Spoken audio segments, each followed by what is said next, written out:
Make sure before I took the video.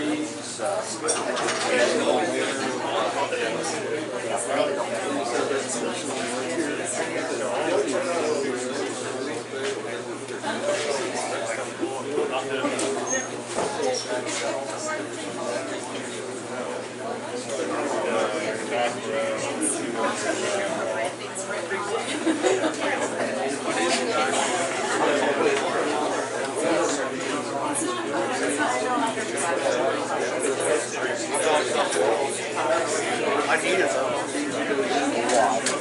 It's been posted by the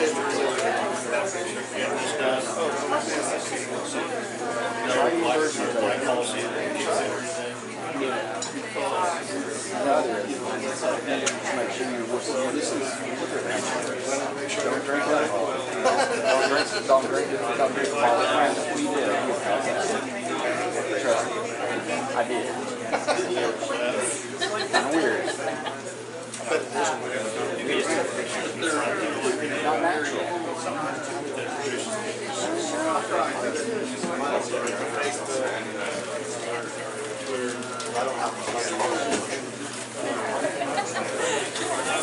Yeah, that's when you get in trouble. Much time. my boys in 20 years, 17 years. Your kid might live longer. Actually, 300 inches too. So you're probably a 20-year. It's like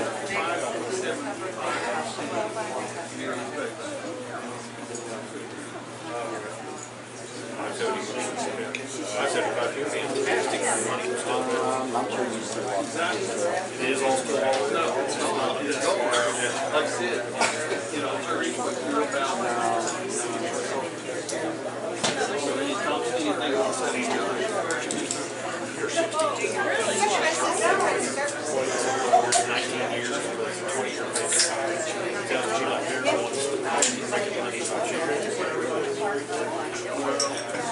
Take the free buy a CD. Do something like that. You're not going to earn 5%. They're paying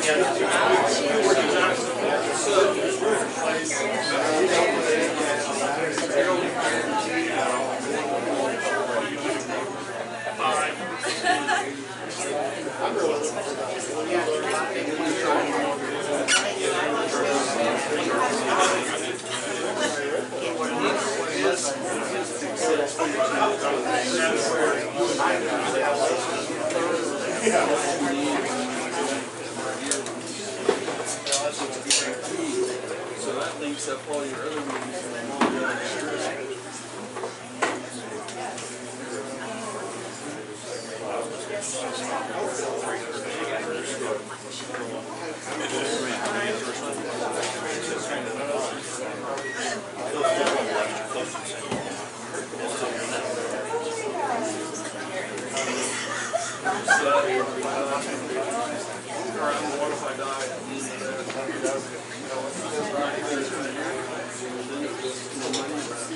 I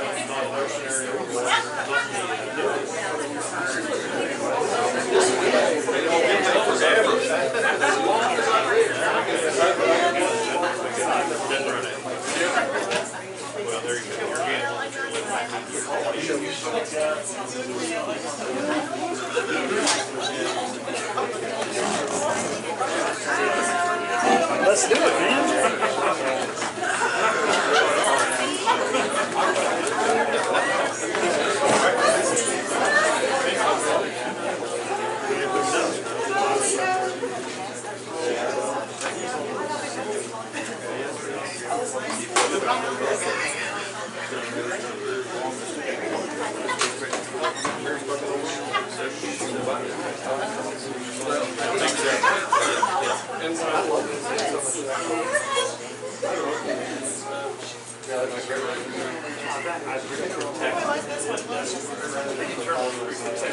Okay, guys, what do you think? Blue or red? Blue. I guess it's blue. Little red?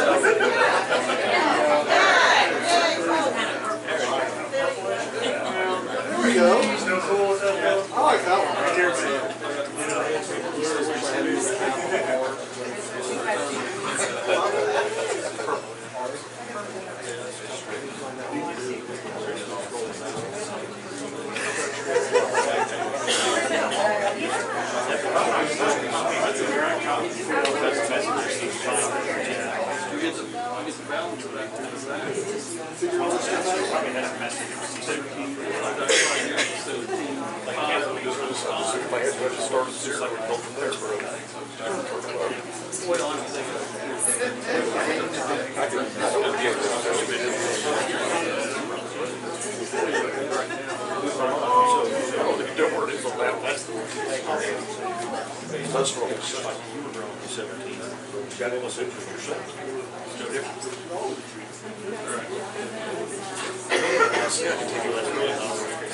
But if something happens, No, which one is this?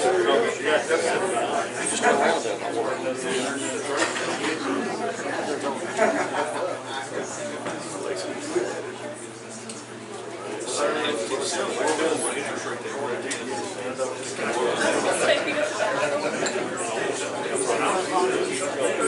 You need to come to one of my shows.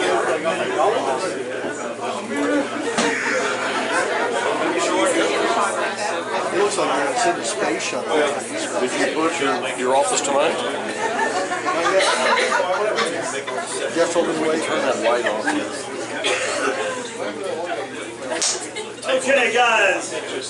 How many people are here for the first time? Wow, that's awesome. How many people were here when Ben played with Bird Cloud? Woo!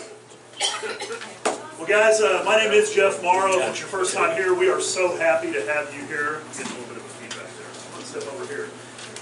We're so happy to have you here. Because of how cool of a crowd you are, that's what allows artists to come in here and do things like what are going to happen tonight. This is not what you typically see when you go see Ben Miller Band. We love Ben Miller Band. We've had him here many times, and we'll have him many times in the future. But Ben coming in here and doing solo acoustic is so cool. And we're putting him together with two of his favorite singer-songwriters, and I'll let him tell you more about them over the course of the night. One more thing I want to mention, guys. Anybody know what our next show coming up is? Suitcase Junket is on November 4th, Sunday, November 4th. Guarantee you on that one, if you come to that show, you're going to love it. And I think the donation on that one's only $15. And then we've got Chris Duarte at the end of November for 2 nights doing Jimi Hendrix birthday tribute. He does that every year. That's a crazy show, too. It will be just a little bit louder than what we've got going on. Bring your But anyway, guys, if you will your please join me in welcoming to the stage Ben Miller.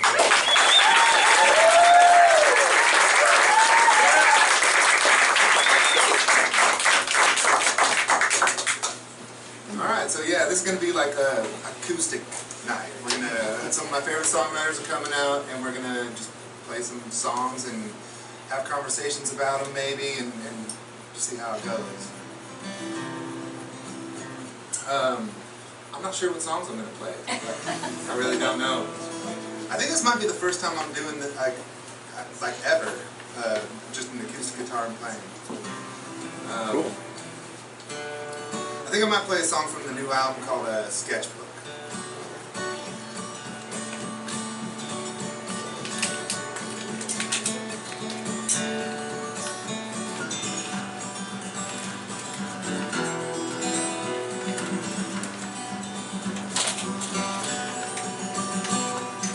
I was drawing it.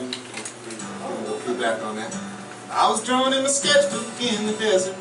I was the best man at the wedding. There's a cactus and a camel. Drank warm wine from a canteen. There's this version of myself drawing in the desert.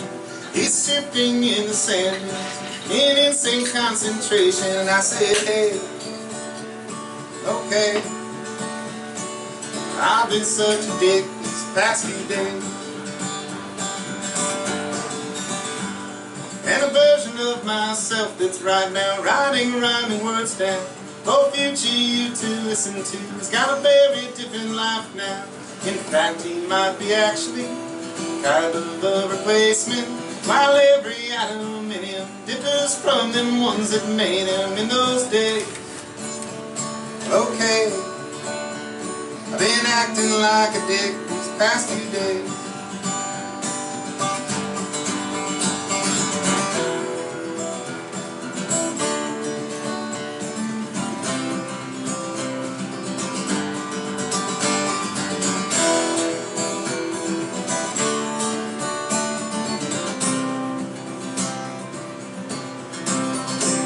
My father, he was altered when a cloud that blocked the blood flow.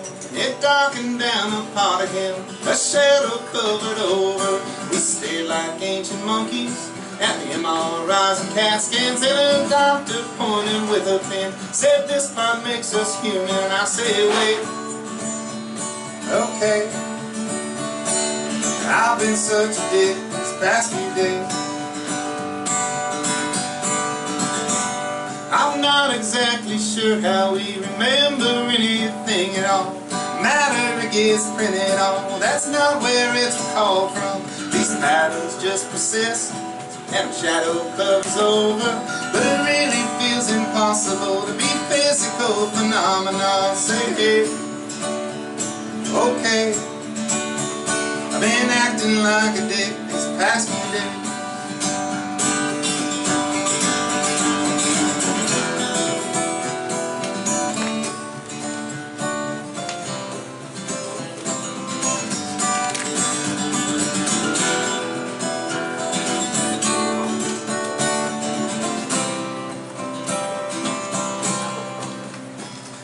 Wandering through Walmart on the western side of Joplin.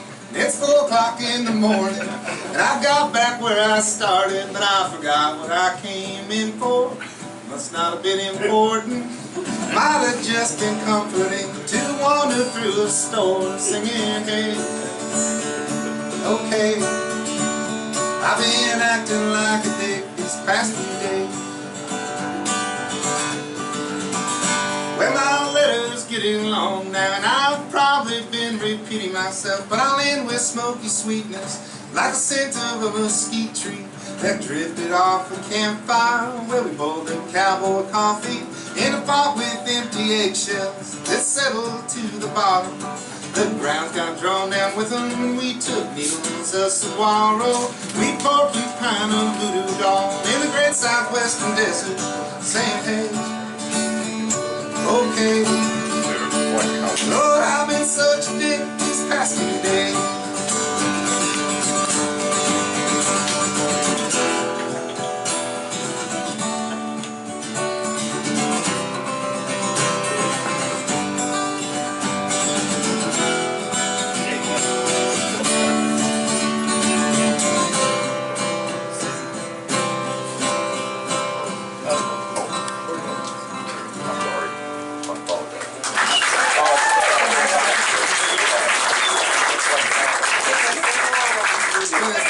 Western one? Yeah, on 7th Street. Yeah. Doing the same thing. Yeah, just like 3 in the morning, not know what you're doing. Yeah. What's that? Why am I here? Why am I? What? Yeah, everybody's had that experience going to a store and being like, what did I come in here for?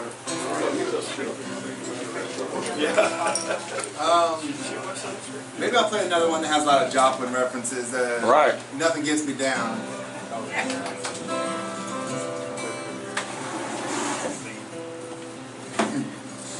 If I die on Jackson Street, bury me wherever's cheap. 'cause I don't let nothing get me down. First in Jackson, townhouses. Now if you die around that time, we'll have them throw your body in the hole with mine. 'Cause I don't let nothing get me down. I don't let nothing. I don't let nothing. I don't let nothing get me down. But I can't remember anything I like. I used to ride around town until they stole my bike. I don't let it get me down.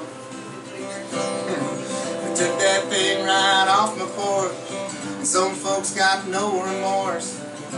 I don't let it get me down. Said I don't let nothing. I don't let nothing. I don't let nothing get me down.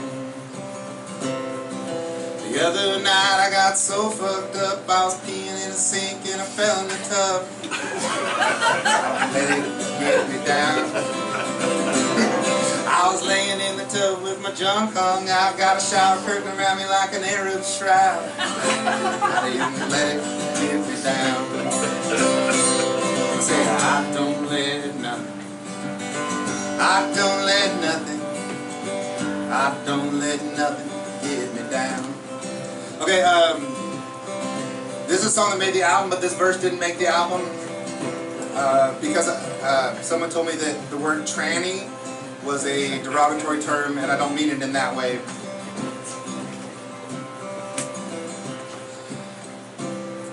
I found a wig and some rubber tits in the bushes by the house where I live.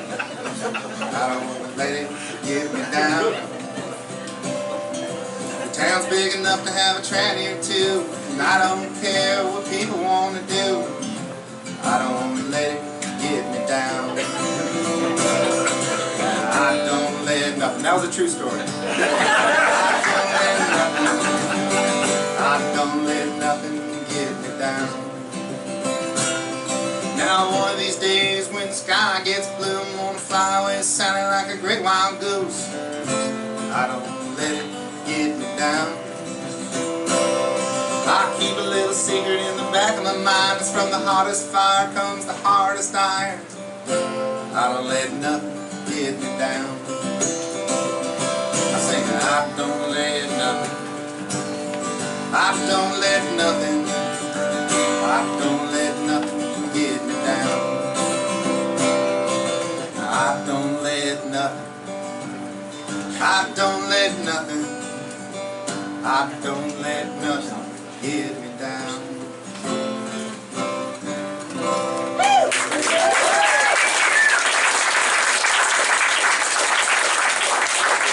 I think we should bring on the other songwriters tonight. I think we might as well get into the swing of things. And Mishka and JrSoapBox, you want to come on out? You guys are...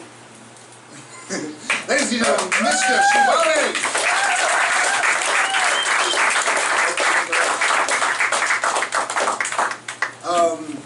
So yeah, how you guys feeling tonight?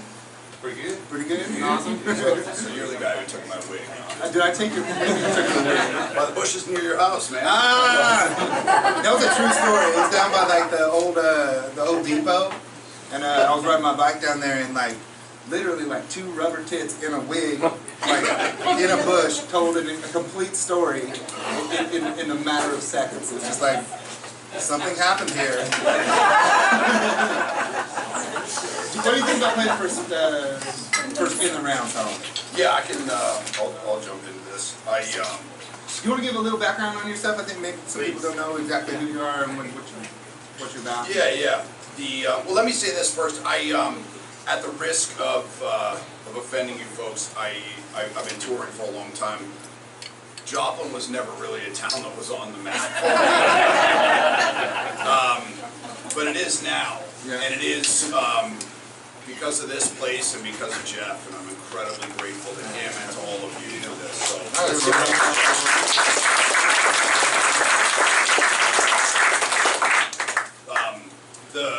I guess the last couple of years I've had, been fortunate to become an international touring artist, and what that means is I have I've now called my mother from the airport in 4 different countries to tell her I'm killing her.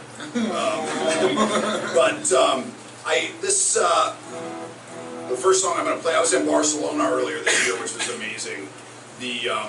And I had no expectation of like what it was going to be like over there, because I'd never been to Spain. I don't speak Spanish. I don't sing in Spanish. You know, weed is sort of like borderline legal there, like a gray area. So they booked me at this little weed club in Barcelona, and there were like 60 kids who came in, and one of the things, and I was jet lagged and I was tired and I was sort of stressed out, but one of the things that I noticed is that there was a young trans woman in the front row who started crying during one of my songs, and I just sort of filed that away somewhere. And then after the show, when I was selling merch, the promoter brought her up and introduced her, and we talked for a minute, and she spoke English almost perfectly, slight Spanish accent. She said, yeah, I was crying because there was one night where I was ready to kill myself, and I was listening to that song over and over again, and it convinced me not to do it. And man, I didn't know what to say then, and like I still don't know what to say. It was just sort of the ultimate compliment I've ever gotten, that that my song could sort of hop all these barriers to reach her in the moment that she needed it. So I just put my arm around her and I gave her a big hug, and I said, it's funny because most people tell me that my songs make them want to kill themselves. So maybe, the ones that make it. So maybe your English isn't as good as you think it is. But I've been sending this song out to her since then, so I'm going to do that again tonight. The song is called Gideon's Bible. It's about life on the road.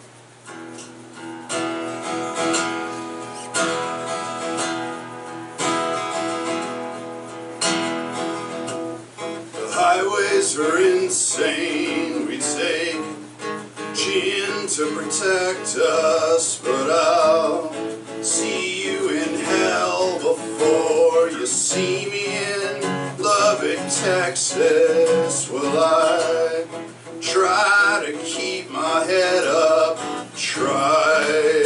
I try a lot, but I never seem to make it past the goddamn opening slot.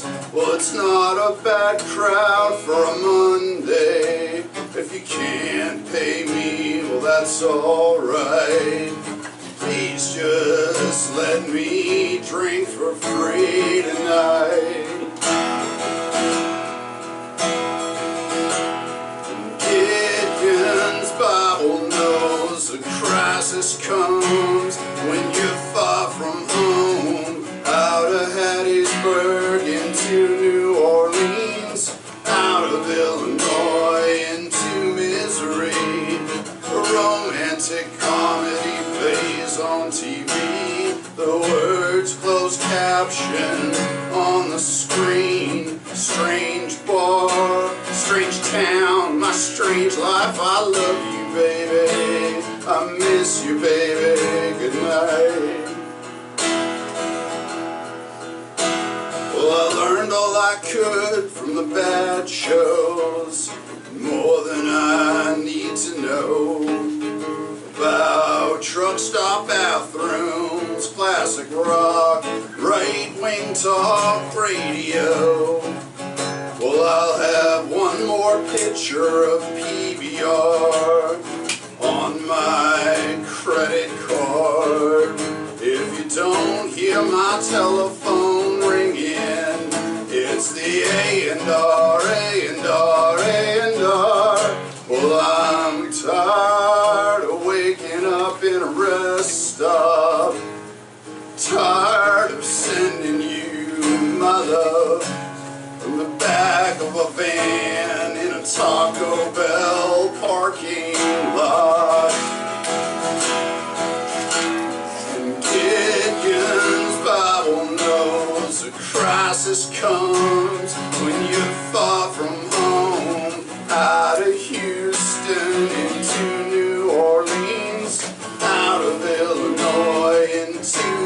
misery. A buddy cop movie plays on TV. The words closed caption on the screen. Strange bar, strange town, my strange life. I love you, baby. I miss you, baby. Good night. Strange bar, strange town, my strange life. I love you, baby. I miss you, baby. Good night. I love you, baby. I miss you, baby. Good night.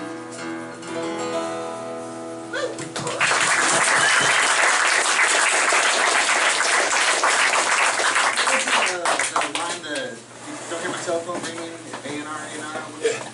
Yeah, if you don't hear my telephone ringing, it's the A&R. Because remember when A&R used to be a thing, artists and Artist and repertoire, it's like an antiquated Yeah. term and used in the music industry for people who come in and tell you what songs to play and maybe take your songs that you've written and give them to other people. I had a, you know, I always get the like 20-year-old kids who want to do what I do, and one was asking me, oh, so do you ever have industry at your shows? And I was like, man, as many shows as I played, there must have been industry at some of them. They never talked to me. Yeah. Cool song. All right, JrSoapBox. How about we try to make some sort of logical jump between songs? Okay? You have to somehow justify the next song you're playing from the last song you just I like heard. that. I like it because I didn't really pick any songs. I know. I have a really hard time picking songs either. I wrote down my songs Skinny thinking Lady about. Lover. Alright, I'll get closer to you, dude. I just moved that right there. But yeah, I got a logical jump. I felt like I was talking to Jeff about this song earlier, and I kind of felt like it was a relevant song. I probably haven't played this song in a year, so I probably am gonna mess it up. But yeah, kind of the same thing about being away from home and. Can we make another rule that if you mess up a song, because I feel like these are a lot of songs that I haven't played in a while, but you have to acknowledge it during a song. I've been vetoed on that rule. That's terrible, man.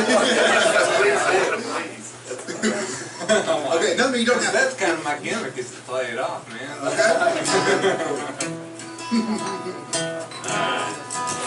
What's the song called? Song's called "Don't Let Me Die in the City."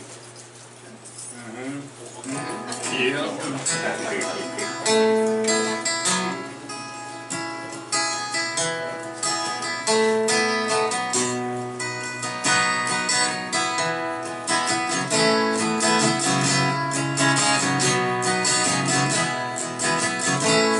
See, I just messed up everybody.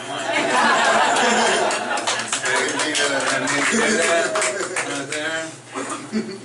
I'll get going again now. I should have never said that. My bad.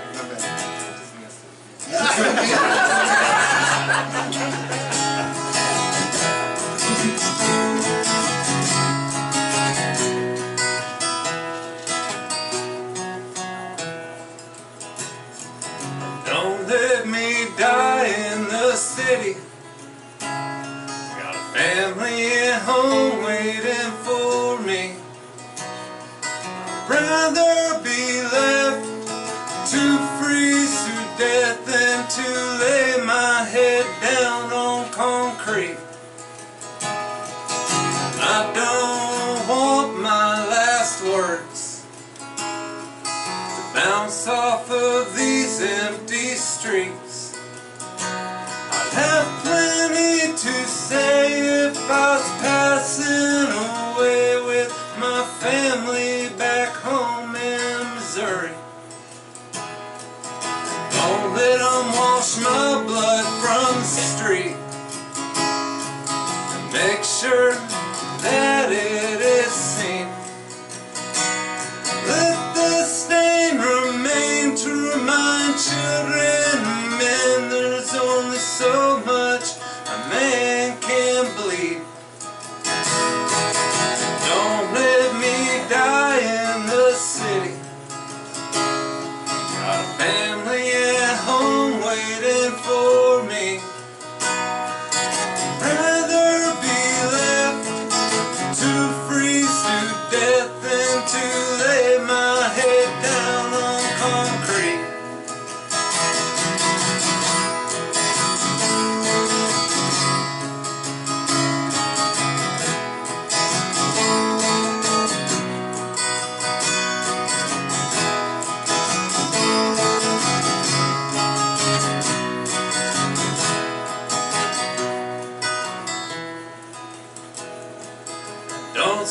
my folks letter by mail saying that they've lost their son. Don't ship me by freight across the United States just to have them say that I never should have gone. Don't let me die in this city. Got family at home waiting for me. I'd rather be left to freeze to death than to lay my head down on concrete. I'd rather be left to freeze to death than to lay my head down on concrete.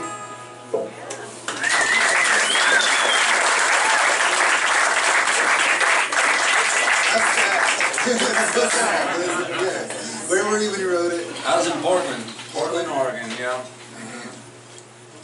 And you just felt like homesick? I was like, not here. Okay. In a situation when you thought you might die? No, I didn't really think I was going to die. But yeah, I was homesick, you know, I've been away from home for a long time, and yeah, I love it around here. I got a good family around here, I like being around them, you know. Yeah. But, Yeah, that was that was a touching one. I think my logic, like, the next song I'm going to play is like another one from the road, sort of like getting tired of, I mean, just, yeah, sort I of. see it's on like a road trend, you know. I know we are, yeah. Get off the road. I could do this all day. I wonder what these guys do for a living. Let's see if I can remember to play this. I'm going to mess this one up, I'm sure.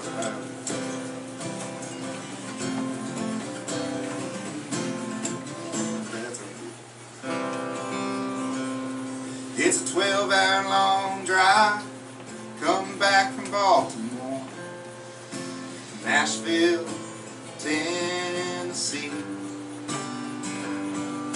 And nobody wants to be on the highway anymore. We could all use some privacy.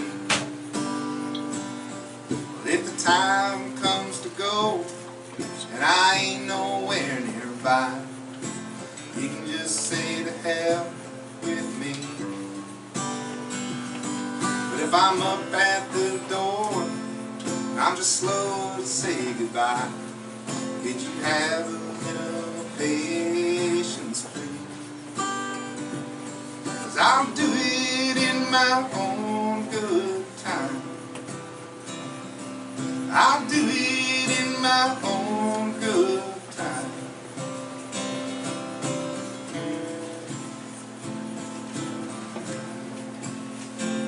You don't mind.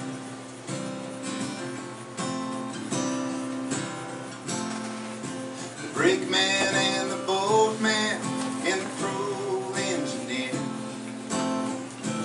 they're all heading back home. 'Cause they've all got wives, girlfriends and the like. They don't like them being gone so long. When it comes to me, I can stay or I can leave. 'Cause I've made my life my own. I just don't like getting pushed. I hate being rushed. And I can work just fine alone. And I'll do it in my own good time. I'll do it in my own good time.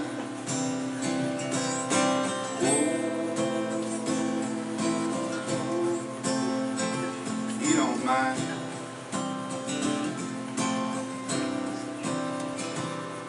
I've seen as the wise have been taken as fools, but then in the end they got redeemed.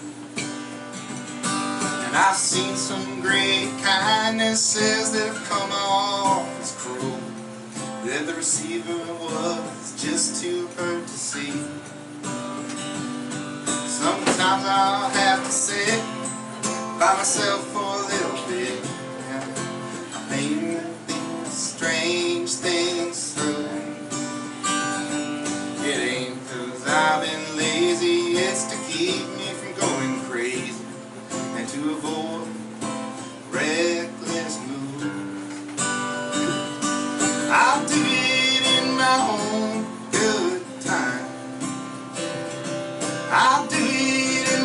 old good time.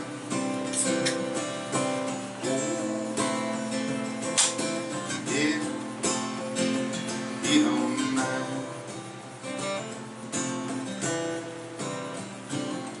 Now I've heard that when you die, and on your deathbed where you lie, a visitor will come, and the ghost that you meet, it's the you that you could have been, if you'd have done what you know you'd ought to done. And he'll ask you to explain why you chose this way. Let yourself be compromised. This is my motivating dread, and it clangs inside my head as I stumble like a drunk through life. And I do it in my own good time. I do it in my own good time. Oh, if you don't mind.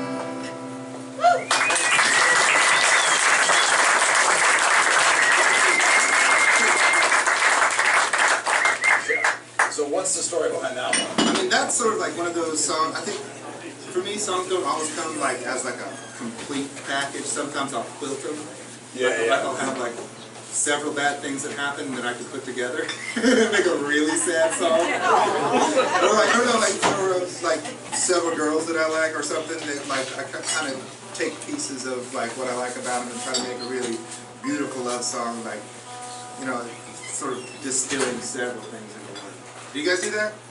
I was in New Orleans, so I was talking to another songwriter about craft. And, you know, he said it's a Dr. Frankenstein thing, you know, that you're taking things from living bodies, from your grave robbing, you know, and it's just sort of like smearing it all together to make this creation, you know, and that you should feel good about it, you know, that like feel good from taking, that there is no, that you're not a reporter. Yeah. You know, and that it's more of it's like a dream or something that you're creating. And not just a literal, like a photograph of something that happened or whatever. Right, but I mean, there is a line to walk there. Like I feel like our job, I'm probably talking out of school here, but like I think our job in a way is like we're trying to trigger other people's reactions to have an emotion in some way or another. And I think there has to be, like, if people just know that it's a complete fabrication, that you're just starting making something up out of whole cloth, then they're never going to believe you. They're never going to like be able to. You gotta have some genuineness to it, but it can't be a journal entry. You know. Yeah. I mean, it depends. I mean, maybe it can be. I mean, maybe. Yeah. Like it depends. I'm like, as I said, actually, But I then got a again, couple of journal entries. But then, I mean, even a journal entry is a fiction in a way, because no matter how we build a narrative, which is what we're doing in songs, I think a lot of the time, no matter how we build that, we have to edit out the facts that don't push the plot forward, don't push the emotion forward. Yeah, so in a way, like everything is a bit of a fiction. It could be factually accurate fiction, but everything, I mean, every narrative I think is a fiction to a degree, because we don't include all the data. I absolutely agree. I teach a writing workshop in the summer, and that's one of the things I talk about with my sort of non-fiction memoir students is you absolutely need to tell the truth. And I think that's one of the things that the three of us have all tasked ourselves with is being honest and telling the truth. And also, there is no one objective truth.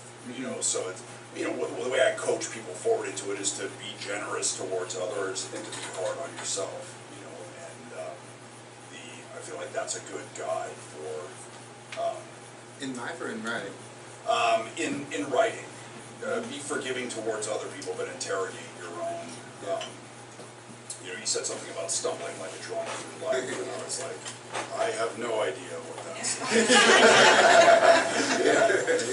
It's a little too real, yeah.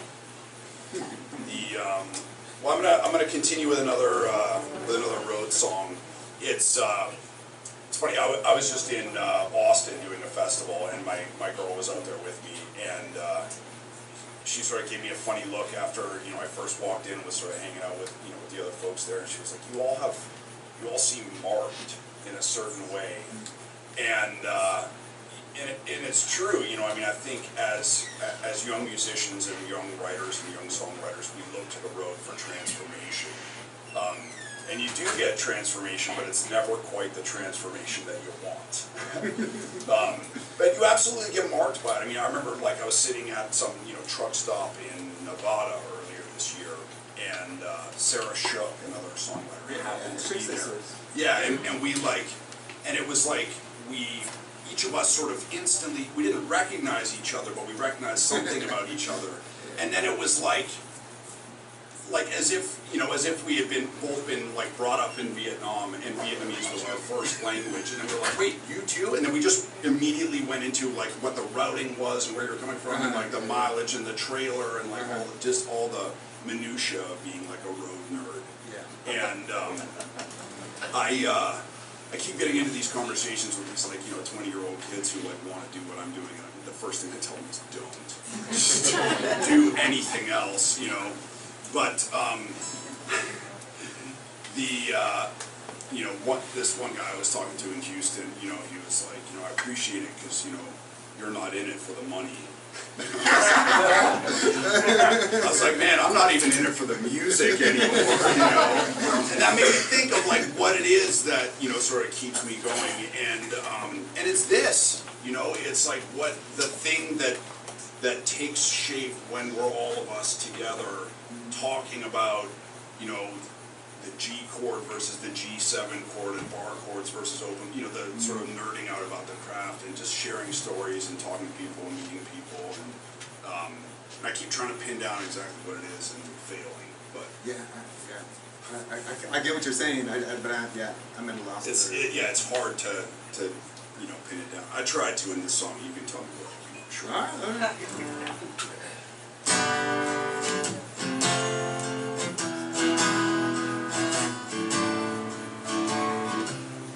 You were the loading, sleepy sound engineer.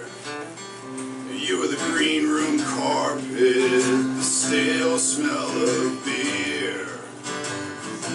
You were the lingering presence as the sun died in the room. You were the drink tickets. You were the food.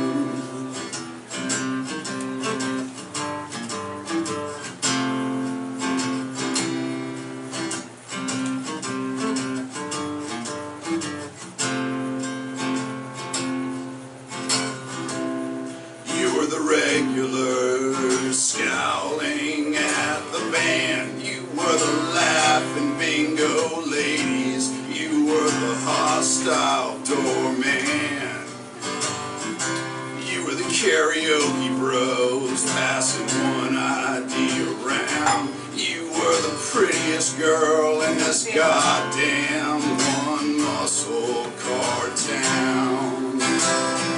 You were the words, you were the beat, the melody, the song. Now you're everywhere, now that you're gone.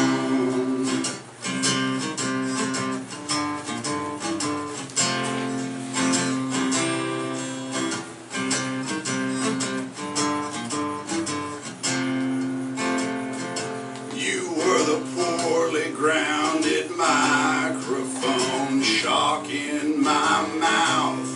You were the crowd getting restless as the show headed south. You were the shithead talking trash from the bathroom line while I was tearing my fucking heart out in 3-4 times. You were the words, you were the beat, the melody, the song. Now you're everywhere, now that you're gone.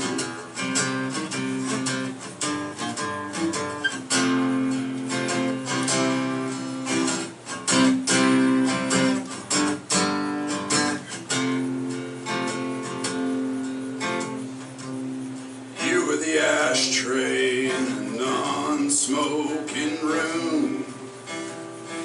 You were late checkout in the early afternoon. You were something I've been chasing my whole wretched life. Something that won't let go of me no matter how hard I try. You were the words, you were the beat, the melody, the song, yeah. You were the words, you were the beat, the melody, the song. Now you're everything, now that you're gone. Now you're everywhere, now that you're gone. You're everything, everywhere, now that you're gone.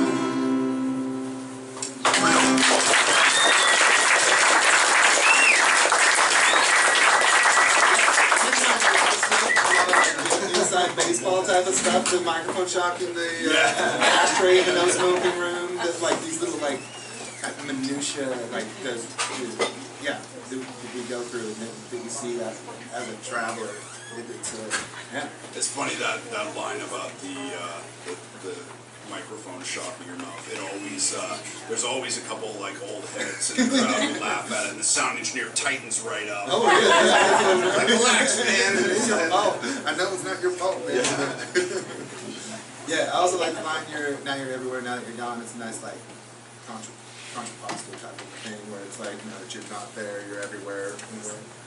No. It's funny too, because like you will have these shows where, you know, it's like, you know, great show, great crowd, you know, and just it's awesome, you know, and you feel like this is it, man, I made it, and then you walk out the next morning and like your car's been towed, or oh, nothing. It's like Cinderella, you know, the ball is over. Yeah.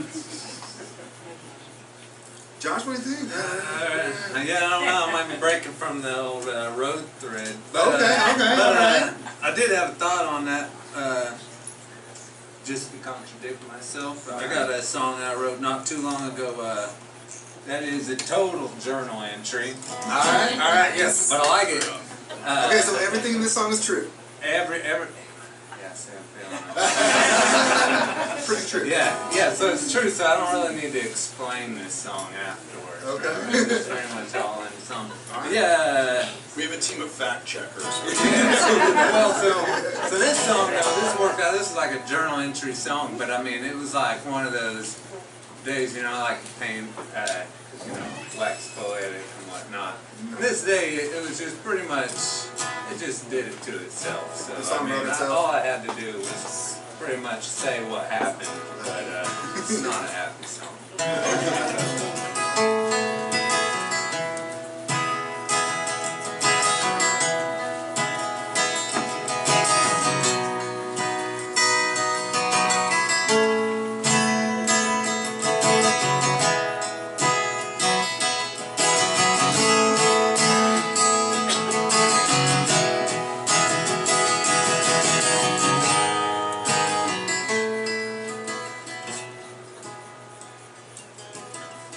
Today a storm blew in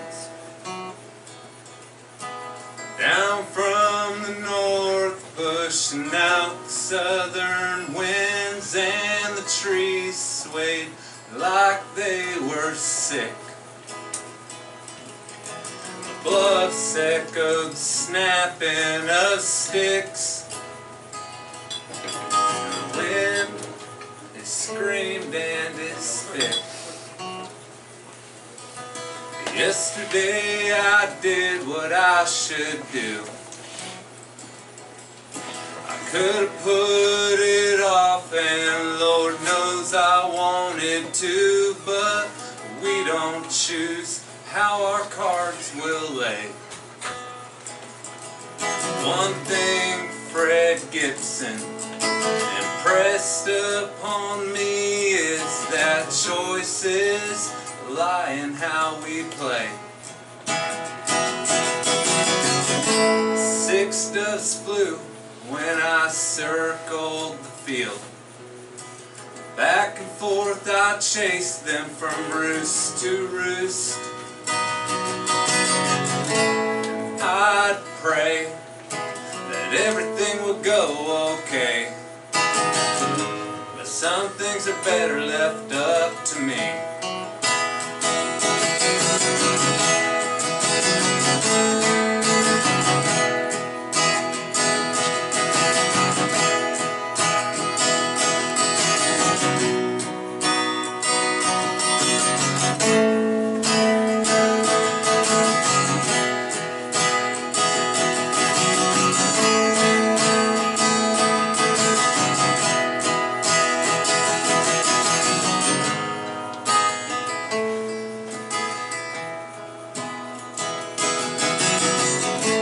6 doves flew as I circled the field, and back and forth I chased them from roost to roost.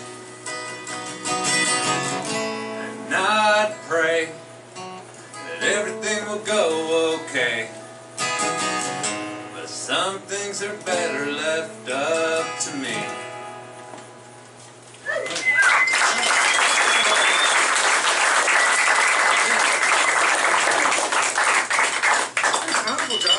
Yeah, I like that you repeated the 6 doves thing at the end. It was true, they were rock doves, you might call them pigeons, but they were doves.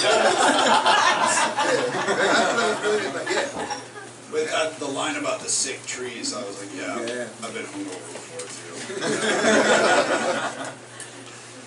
Yeah. Wind was sprinkling spitting. Yeah. It's nice. It kind of personifies the wind in a really visual way. Yeah. It's nice. Thanks. I don't know what to play today. It's funny how it's like, you know, even, I mean, I think that's one of the reasons we're so invested in music is that even to take a dark, unpleasant experience, you still get a beautiful song. Yeah. It makes you feel better about it. Yeah. Yeah, what is that? Like I think it maybe we're trying to like externalize something that's like feels too strong to just hold. Maybe like turned it into something better. Yeah, like, oh, here's this shitty yeah. thing, I just made something that I like. Yeah, and that people might like too. Yeah. Like other people might. Redemption, reclamation. Yeah. I think I started writing songs just to like comfort myself initially. Was to, you know, just to, I mean, I was really good at self-pity, I still am. But you know, it's like one of those things of just, you sort of hearing your guitar and hearing your voice or something that like, you know, just made that shit easier to take. Yeah, I really think it might be externalized, being able to externalize something that's just really overwhelming inside. Getting it out. Yeah. And you make it into an object that you can like hold at arm's distance in a way, and it's not as like overwhelming. I don't know, life sometimes is really overwhelming, you know, and to sort of break it down into component things and like to make it an object outside of yourself. Back in the day of MySpace, I don't know if you guys remember MySpace, where I was like into posting songs like every week. You know, so I posted a song on MySpace. My dad called me up. Just wanted to see if you were okay. I said, what are you talking about? He goes, well, your mother and I just went on your MySpace page. I was like, Dad, when you quit hearing those songs, worry. Right, yeah. Good point. Yeah. What's important is that it's getting out. Yeah. That is funny. I've had that too. I've had people talk to me and like be like, is everything going all right? Are you okay? Like, I'm like, yeah, no, this is like, I'm still me. I'm just working through something. I wrote a song about growing weed, and I did not grow weed, but I still, every time I play that song, I have a guy come up to me. So, what is your system like? I got feel their guts about their grow operation. I'm like, yo, man, I got some killing songs too, man. Murder, I'll come back and be out of nowhere. What's your technique? Where do you hide the bodies? Where do you do the I think I remember that drum beat song. I think I do remember you playing that one. Not sure which one to play.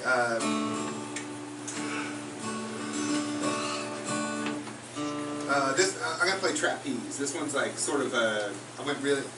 I think as songwriters we use a lot of metaphor sometimes. Like there's songs where we just like describe things, but then there's also songs where we're like something is like something else, and we like utilize a metaphor as like a literary technique to I don't know, draw lines between things people understand and things that are more personal.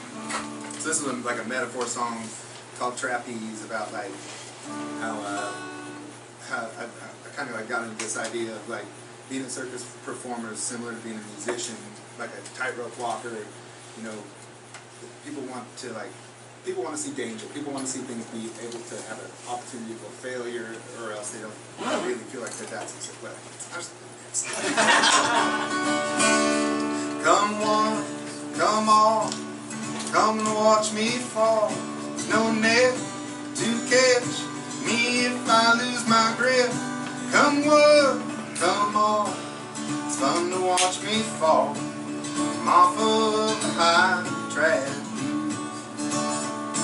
They're coming and they're running to see me be undone, to see if gravity is gonna grab a hold of me and fling me down with the animals and clowns, and they can say that they saw me fall. So come on, come on, come to watch me fall. Ain't no net gonna catch me if I lose my grip. Come one, come on, it's fun to watch me fall from off of my high trapeze. Ma and Pa are out there looking on, and they hold their breath. They're fearing for my death. I said, be proud of me. The crowd can see that I'm something they never saw. My mama said, why in the heck you ain't got no net? You're gonna bust your neck the moment that you slip. Well, that's what makes it sweet. If I succeed, that I could have lost it all. Come on, come on, come to watch me fall. Ain't no net gonna catch me if I lose my grip. Come on, come on, be fun to watch me fall. I'm off of the high trapeze. Everybody gets real sad. You guys ready? Them big old lions, they're locked up all the time. They got salty tears and stains of fur around their eyes. They say, just let us loose. We don't care if someone shoots us. It ain't no lion's life. 'Cause our lives are gonna end just as sure as they begin. At any minute you come down here and do us in. So what if it's shortened? It ain't the length that's important. It's to answer to the life that we're called. Come on, come on, come and watch me fall. There's no net that's gonna catch me if I lose my grip. Come on, come on, it's fun to watch me fall from off of the high track.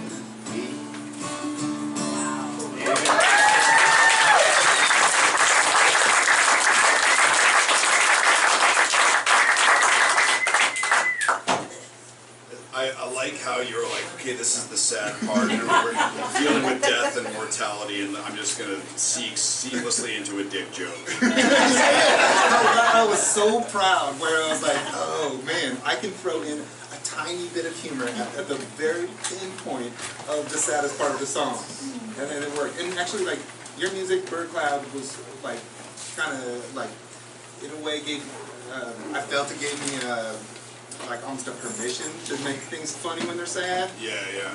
Yeah, but I mean, they're not comical songs, but to just like, I don't know, throw a little tiny bit of humor in there.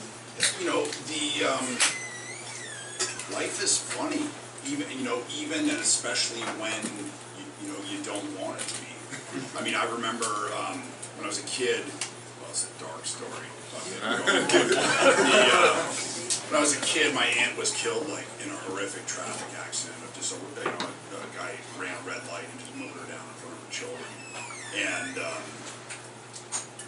what do you say? What's the funny part of this? You know,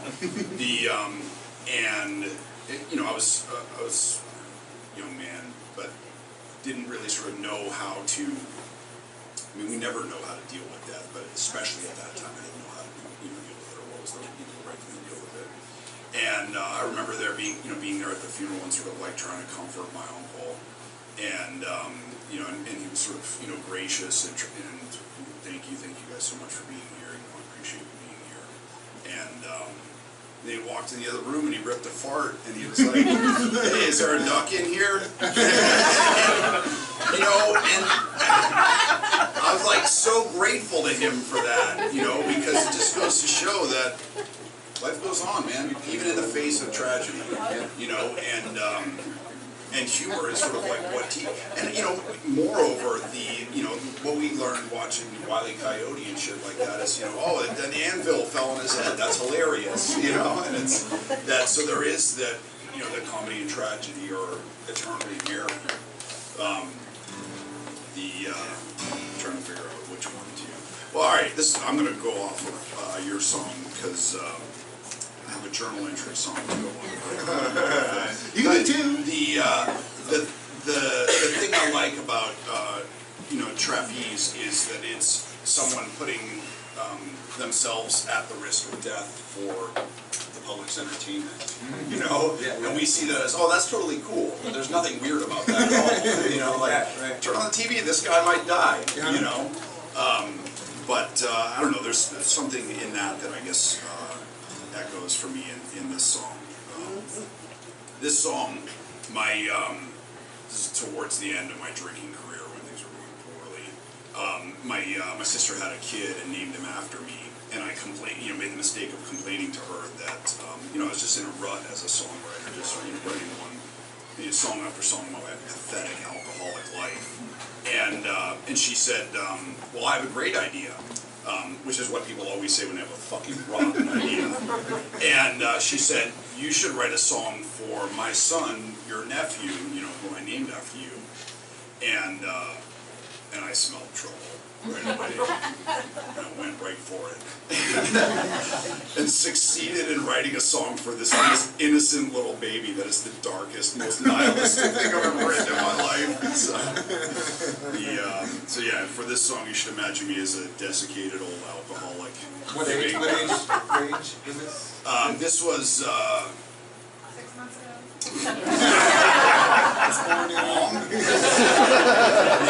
this was maybe 10 years ago, 11 years ago, something like 19? that. No. Oh yes, I was 19. Yes. That one didn't land. I thought it was funny. These people.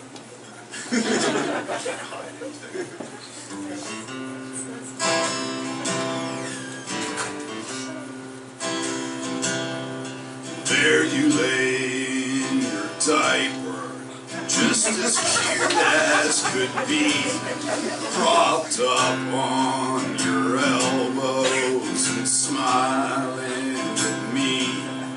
I drove in for your birthday, your mother drove me your way. That woman taught you how to crawl, that'll come in handy someday. Hey kid, hang on to your dreams, your stupid, hopeless dreams. They'll grow meeker and colder as you get weaker and older, making the same money you did when you were 17. No, it's never too early to throw in the towel, but it's always too late to die with dignity. So give up, give in, surrender without a fight. This is your last chance to snatch failure from the jaws of defeat. It gets worse. Like linger on that level. You can't step down. It can't start being nice from here. Wild horses on the jukebox, or whatever the hell it was.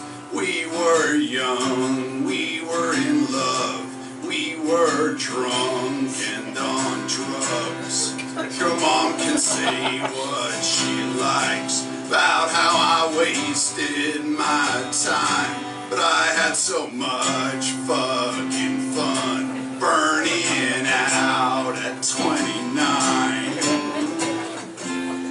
Well, hey kid, hang on to your dreams, your stupid, hopeless dreams.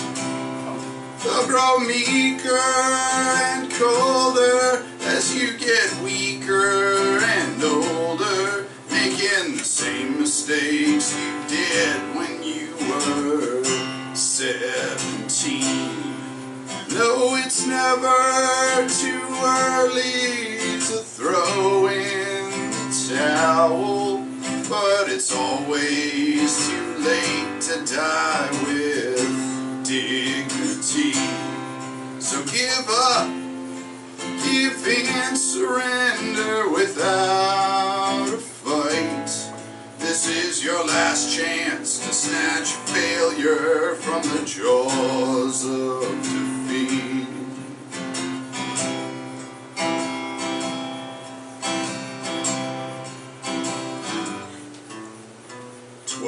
Years of public school, 15 minutes of fame, 8 hours, 5 days a week for a parking spot with your name. Compare the man you wanted to be to the man you became, and realize, man, those two guys, only their shoe size is the same. Well, I won't have any children. I never had a career. I have no fucking regrets. I guess I'll have another beer.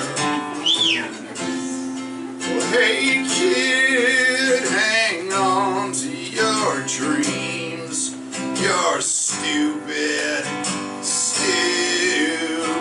dreams.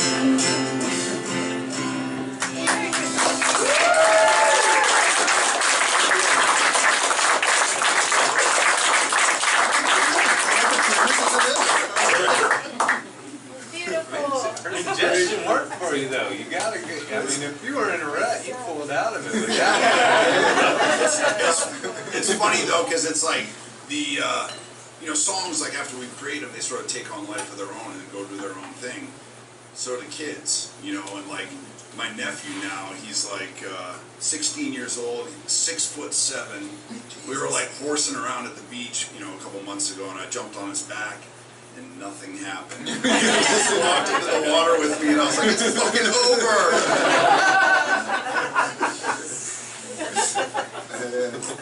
Well, what do you think about doing one more song, then we'll take a short break? You guys sit down for a short break, smile, sit and dance, and go to the bathroom, stuff like that? Sure. Okay. There you go. Okay, have you thought about what your next song's gonna be? Yeah, I think I got some. Alright. I mean, it kind of, I guess there's correlation, you know, made me think of this song. So. I mean, it's about me, not my nieces or nephews.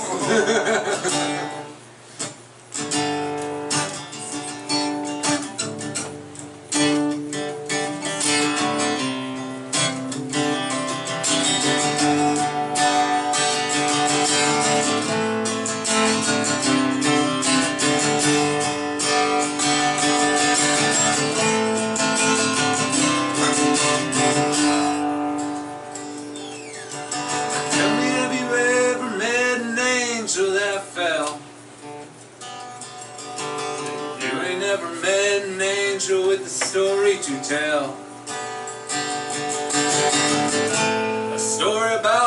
heaven ain't a story at all. A story about heaven's nothing without the fall. And I woke up this morning, I was feeling high, let down. Woke up this morning, I was feeling high, let down. Never had a chance if a chance was somewhere on the ground. Burning the candle that is better than just looking at it. You hold the flame to the wick and you know exactly what you will get. I got friends who say to slow down. I ain't thinking about a finish, I'm just trying to cover some ground. You ain't ever been high, you ain't ever been this low. When it comes to falling, I'll put some time on the clock. I climb past the stars to heaven above. I hit the ground and I kept going. Woke up this morning, I was feeling high, let down. Woke up in the morning, I was feeling high, let down. Never had a chance, if a chance was somewhere on the ground.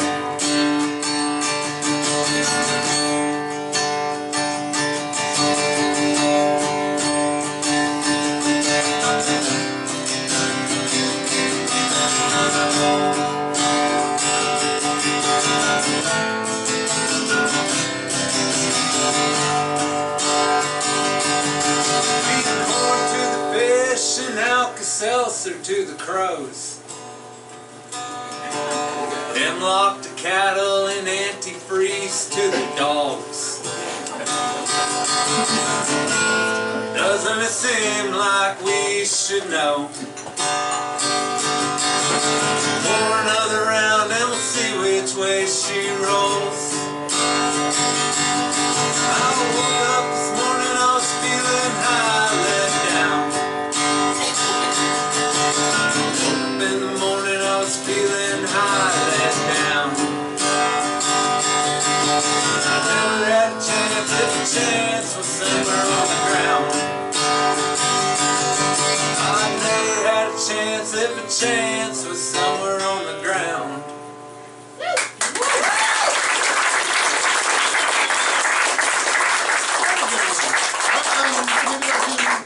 Maybe 10-15-minute break? Okay, cool. 10-15-minute break. We'll be right back up here playing more songs. Are you guys enjoying it?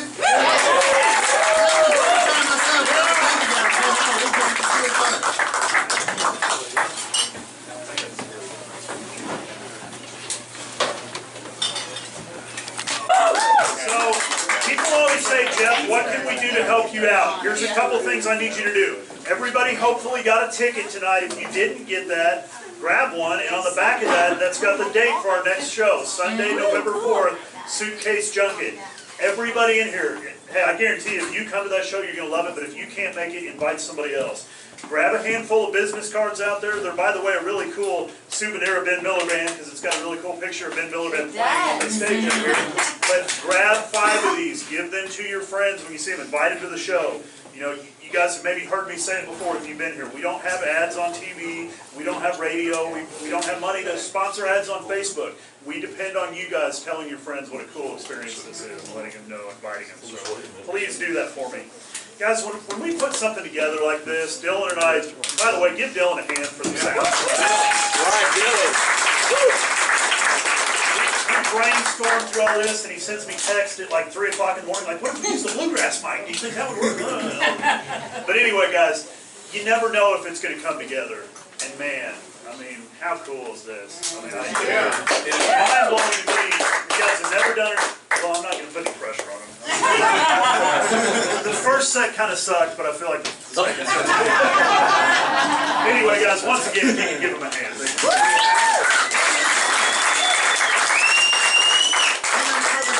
With like a kind of a funny funny song, but it's like also like, I think like kind of the theme of the night is like a little bit of funny in like heartfelt stuff. So this is a song about like getting turned down by girls. I got up my nerve to get up to ask you be inclined to dance. You looked at me like I was some dirty pervert. Said I'd rather not, but thanks. Thought to myself, rather not either. You're gonna treat me like this. You're the prettiest girl at the dance. You don't have to be a I changed the lyrics on that one because it doesn't have to be on an album. Chorus.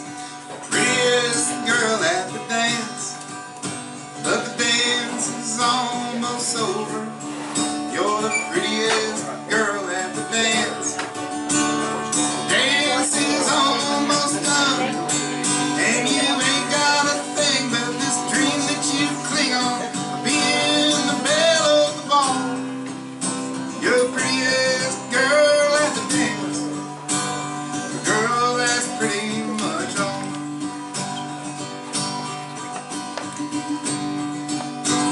Well, ain't you got nothing to learn like a lesson?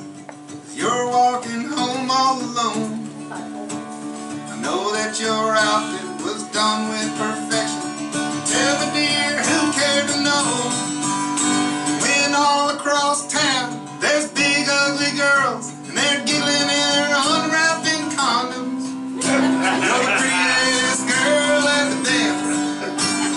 Starting to think that's your problem. You're the prettiest girl at the dance, but the dance is almost over. You're the prettiest girl at the dance, but the dance is almost done, and you ain't got a thing but this dream that you cling on, being the belle of the ball. You're the prettiest girl at the dance, the girl that's pretty much all. If you don't mind, I'll tell you your fortune. You're gonna get old and then die, and you're gonna get fat, you're gonna get ugly, and you're gonna sit there and cry. Forgot the next line. Anybody remember it? I don't need a tarot, no crystal ball, and I don't care to look at your palms. You're the prettiest girl at the dance. Pretty don't stay pretty for long.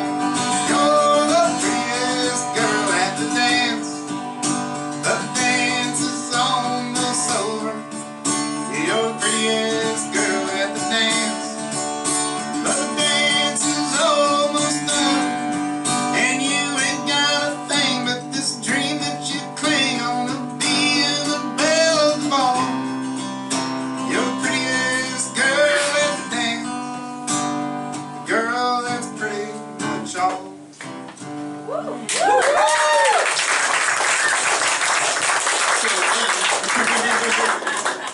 So can you change that song for the album?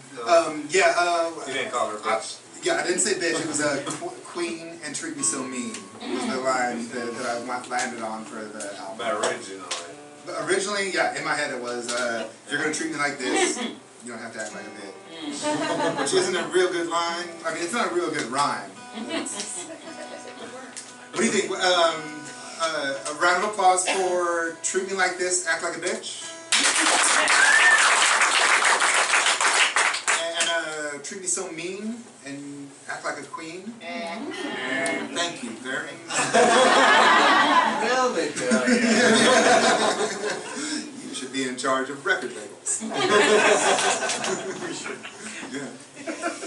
It's funny that, because I go through that same thing of like, do I tell people what I was really thinking, or do you like, sort of like polish off the rough edges, when a song sort of goes to print or off to market, and it's tricky because you want to ride the line of like be honest, even when it means, being ugly or revealing something ugly about yourself, but also like you don't want to lose your reader or your listener or your narrator, your audience. So I have a song that's like it's almost like I wrote it just directly in response to that song. It's not the sort of 7th grade dance. It's sort of more like a couple in their like hard 50s. It's a love song like yours. And I've fielded sort of concerns of misogyny in this song, which is something I take seriously. And so you sort of have to go back and listen to your own song with like fresh ears and be like, well, is this true? And it's I like to think that this is just two horrible people behaving horribly. And so it's egalitarian in that, which is to say that we can all be incredibly shitty and desperate. So, and this song is actually, it was inspired by a couple other songs. A friend of mine is in a band called The High Strung, and they have a song called The World's Smallest Violin, and this was in response to that, and also to a song by Thomas Jefferson's Slave Apartments named Cheater's Heaven. Good people don't make good songs. Bad people doing terrible shit. That's a good song.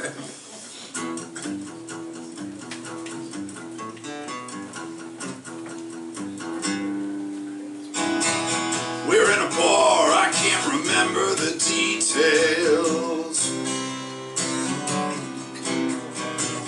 I passed for conscious, you passed for female. Parliaments and dick jokes and lukewarm Budweiser. Lime ice and tonic mixed with hand sanitizer.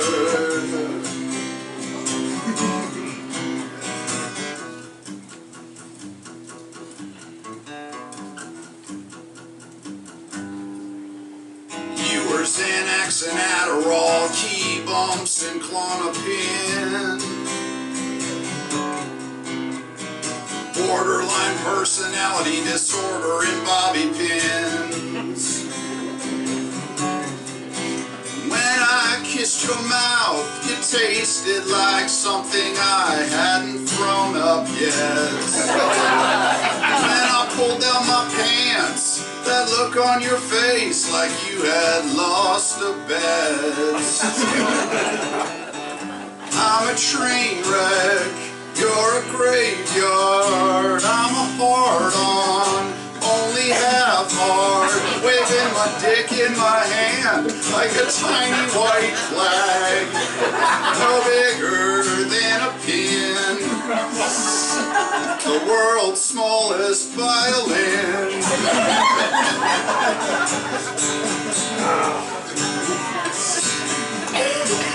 Threw my canary down your coal mine, what a fruitless endeavor.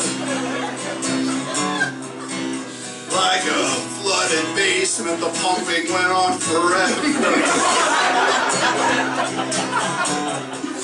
And morning came before we did, and shone through a light on our failed fornication. So we fell into the only thing that we hadn't tried, the fetal position. I'm a train wreck, you're a graveyard. I'm a hard-on, only half hard, waving my dick in my hand like a tiny white flag, no bigger than a pin. The world's smallest violin. Darling, tell me your name again. I swear we'll part the best of friends. At least until the tests come back negative. Then we'll both agree to never speak of this again.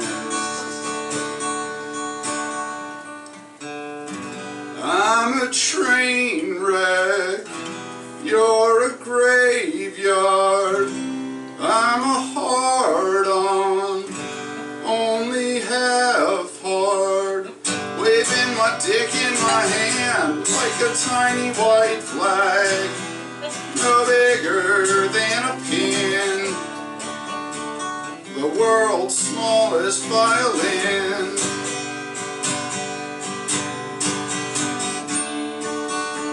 The world's smallest violin.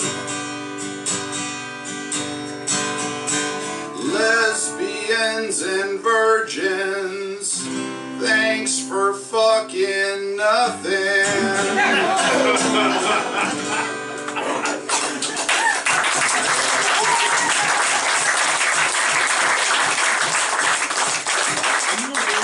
Someone else's feelings with that? like there was a target on your own back that you were shooting repeatedly. Yeah, exactly. It's like, yeah, no one else could yeah, I mean. It's funny too because it's like, I'll play shows where people are like, all right, we're kind of into that, we're kind of into that. And then I play this song and they're like, yeah! And I'm like, what is wrong with you? That was awesome. What do you think about that one? Yeah, I mean, Pretty awesome. I played that at a show once, and this young, super cute 22, 23-year-old couple came up to me afterwards, and they were like, "Thank you for playing that. That's our song." I was like, "You're fucked." We're ready for the test to come back. Yeah. Yeah. What are you gonna do as the next song? on my hard up lady songs, I don't think I got anything I can keep on the upbeat swing. Do you have any STD songs or? I don't sing anymore.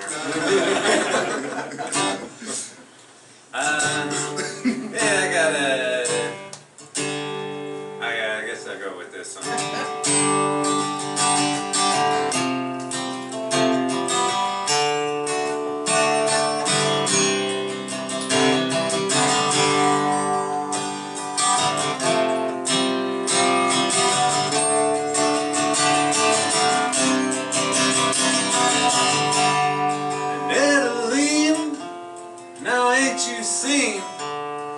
That time it is gone for us to come clean, and everything that I ever dreamed has come alive, and now it's suffering, flailing, blowing into wind, coming up for air and suffocating. And ain't you been the one I thought you'd been? The whole time you said it was I who was deceiving. Now ain't you seen that time it is gone for us to come clean, and everything that I ever dreamed has come alive, and I'm suffering.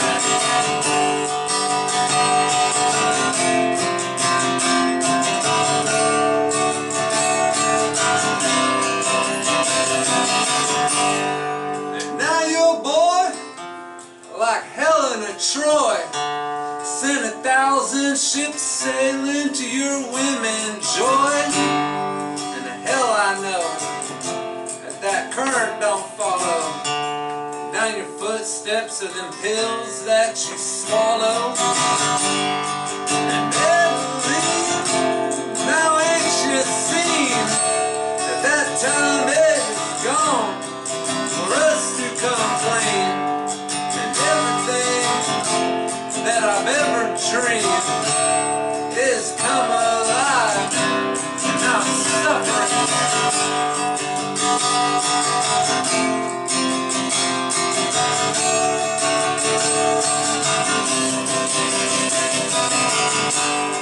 So take a drink, and you can start to sing, 'cause that water's rising, and now I'm starting to think that maybe you should know, or maybe I should. so cold, so keep those thoughts to me.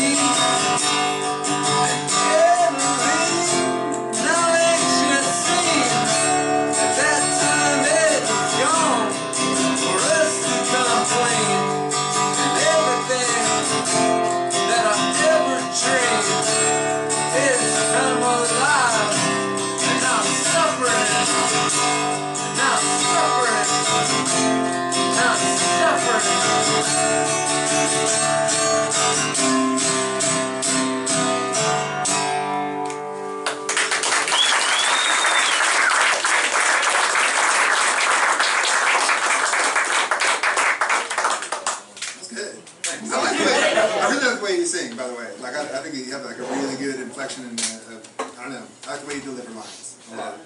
Yeah, I wish I could write a song like that too.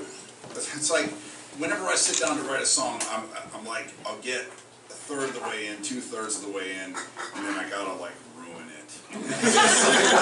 Like really nasty, depressing, mean-spirited stuff, and it's like. And I felt like there was a good sort of push-pull in there between sort of like desire and resentment, or or suffering. But it's still a sweet song. Like yeah, I could put that on a mixtape and it wouldn't be like a hate crime. Yeah.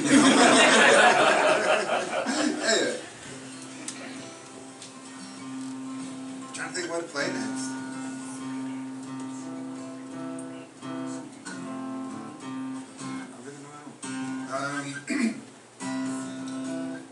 I'll sing one that was for the last album that just didn't get on there. It's about a girl, so I guess there's like a similarity.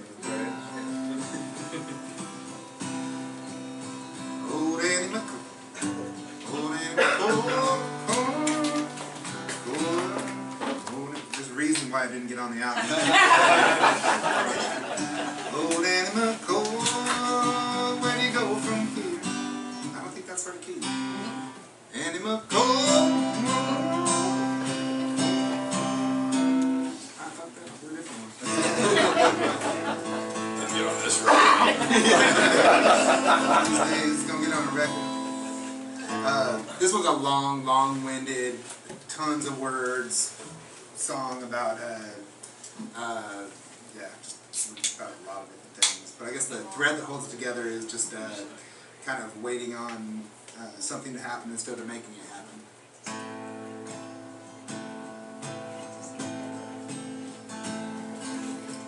I was thinking maybe I ought to go back to Mississippi, baby. I was feeling sorrowful. Do you reckon I could buy about $500 for gas? Get it down there, yeah. I'll bring you something crazy back. Mojo hand, old voodoo doll, a weapon from the clan. It ain't against the law, not the love man.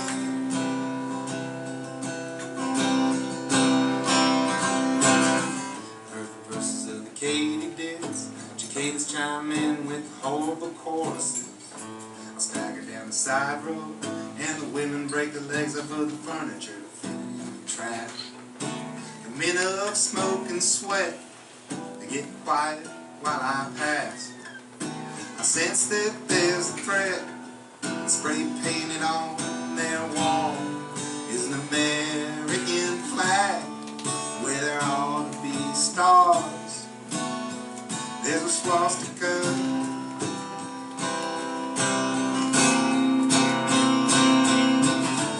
People say they're gonna pray for me.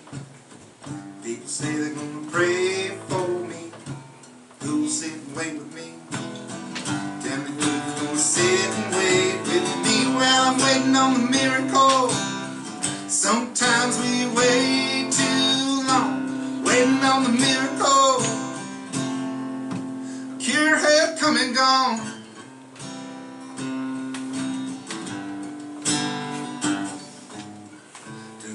Out of the water as it flowed from the fountain of the garden of fire. It's feeling pretty squirmy lately. I was hoping that the water cured me and made me pure. It twisted down my words. It did nothing for my thirst. It made me halfway brave, but when didn't matter, that was gone. And I was left to face the rising of the sun. I wish it never came.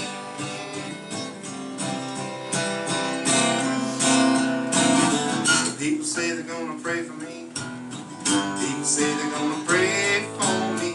With who's will wait with me? Tell me who's gonna sit and wait for me when I'm waiting on the miracle. Sometimes we wait too long, waiting on the miracle. Sometimes we wait too long, waiting on the miracle. While the cure has come and gone.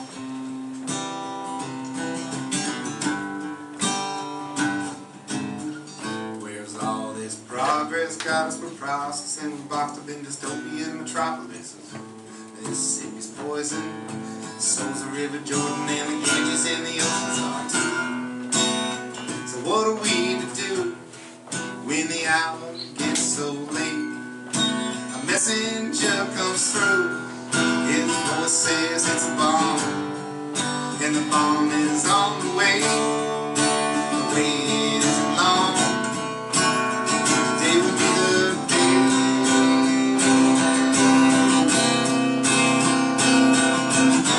People say they're gonna pray for me. People say they're gonna pray for me. Who'll sit and wait with me? Tell me who's gonna sit down and wait while I'm waiting on a miracle. Sometimes we wait too long, waiting on a miracle. Sometimes we wait too long, waiting on a miracle. Why ain't I wait so long, waiting on a miracle? While the cure has come and gone. The cure has come and gone. The cure has come and gone.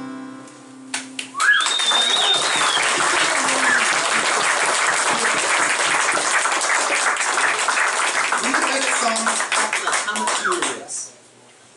I mean, there's a great line about editing where it says, leave out the parts that readers tend to skip.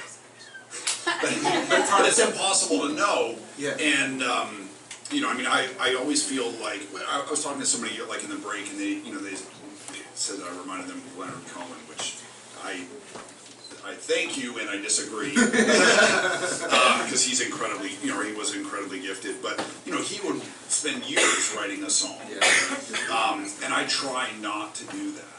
And because you know, one of the things I found is that any song that you finish is better than every song you don't finish. Right, yeah. You know, and so try to just get them. So, you know, it's like landing a fish. You know, like just get in the boat as fast as you can, so it doesn't get away.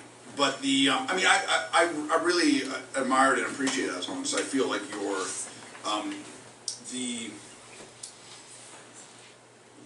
my go-to for sort of like when a songwriter is like losing touch is Ball of Confusion by Temptations.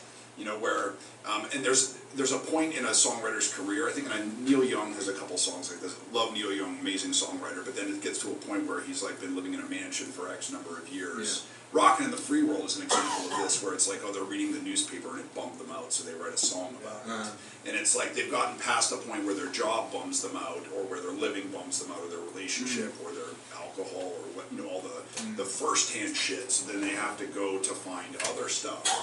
But I felt that was, you walk a narrow line there of, it is all sort of stuff in the news and stuff that we're all thinking about and reading about and worrying about, but it wasn't a Ball of Confusion song of like this songwriter who's removed from real world problems.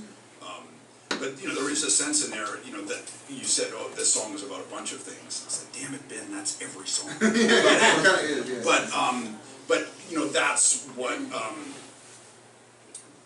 that, you know, that was the sense that I got as a listener, like listening to that song, is that it's a narrator not with one problem, but with a profusion, so many problems, that the overarching problem is that they're hard to sort out and identify individually, you know. Right. Yeah, but I mean, classical structure of songs sometimes is like the chorus will sort of be a thread that can be used, like it follows every verse. And I think on that song I don't really felt that it followed the verses, like some of the verses went too far away from the central theme, which was the chorus of Waiting Too Long for a Miracle. While I was playing I was like, this is an unsuccessful song. I don't know, man. You know, Gil Scott-Heron has written a lot of songs like that, and oh man, all right, you and I we're gonna party after this and listen to Gil Scott-Heron, because he has a lot of songs that are just sort of like long ranty diatribes about big problems like that, and there'll be either a minimalist chorus or no chorus, or it just goes, and that's called poetry. So just run to it, man. You put something in my head with songs that didn't make the record. And I think this song is a sort of counterpoint to what you were getting at, because I started writing this, I wrote the lyrics for this in a poem when I was 19, and it was just a very small, like, domestic problem that, my girlfriend had dumped me, one of those, like, I'll see you in hell, motherfucker, like, amicable breakup. And I had this roommate who was just a do-nothing, guy, as was I, to be fair. But he was like cooking dinner one night, and he peeled potatoes and then left the peelings in the sink. And I was like, maybe they'll turn into vodka. And even that small, like 99-cent dream, even that didn't come true for us, So, but just that small domestic tragedy of the potato peelings in the sink did not turn into vodka as I had hoped. That led to a poem, which led to this song. This song almost didn't make the record, and then this is the song that's been the biggest of mine. The potato peelings in the sink started out as a poem? Yeah. Oh, shit. And then we were finishing the record, and we were like one song short, and I was like, give me a minute. And so, but yeah, it almost didn't make the record, but yeah.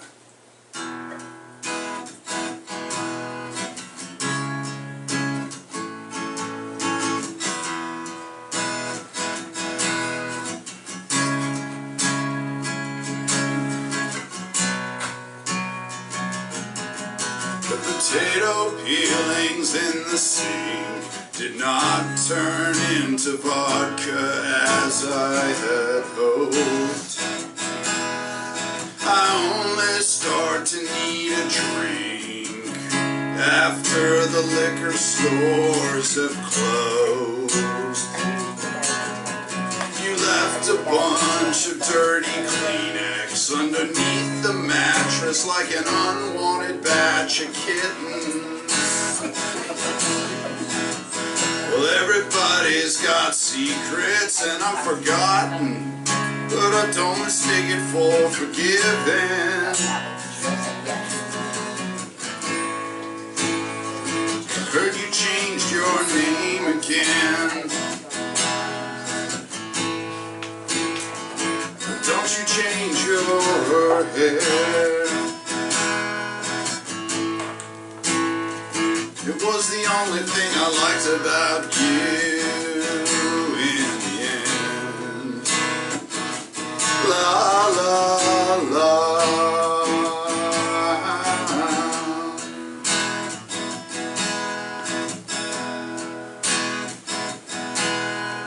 A woman on crutches buying a pregnancy test at Safeway. The woman at the laundromat can't meet my eyes. Girls at the bus stop, the stripper downstairs know some of the girls in some of the movies that I watch sometimes. A woman calling on the telephone, losing patience. Her voice sounds like whiskey and milk. No, I can't pay the bill, but please call back. Got to know that you're alright.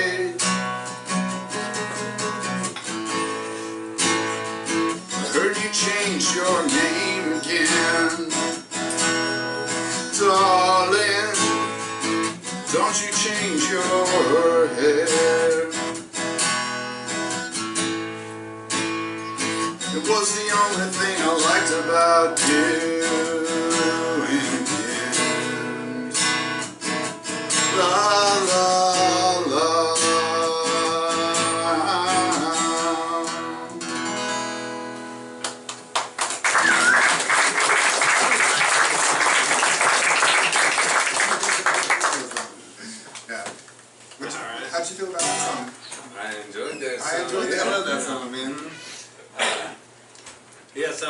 think of something the whole time, you know, a little lighter that was keeping the whole thread going. Okay. But, you know, it just so happened. All right. So I sat there and I think I'm pretty much fixated on That's Alright, because I heard it in my head. I was like, oh yeah, I got a song called that. Right? So that's like the only thread connection I got right there. It works. Solo line. I was just waiting for the end for the proper.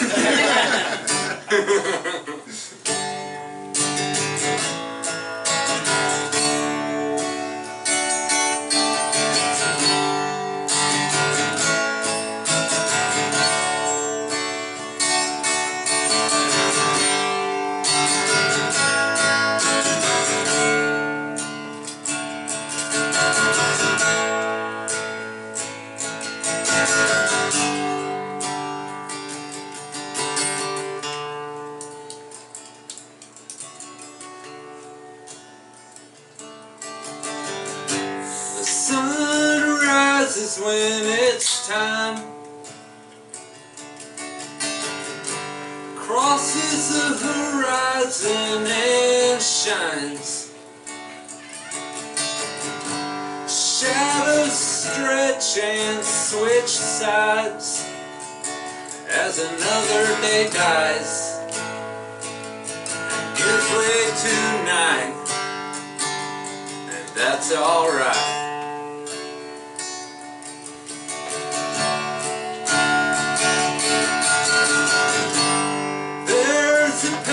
Tree in the woods that blooms earlier than any tree should, and the frost nips at its buds, and the petals wilt up, and they fall at the trunk, and that's alright.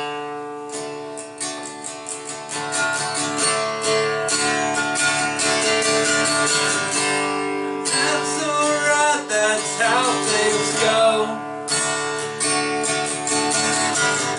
Some burn out quick, some don't even show. Some won't make it through the night. If they do or they don't,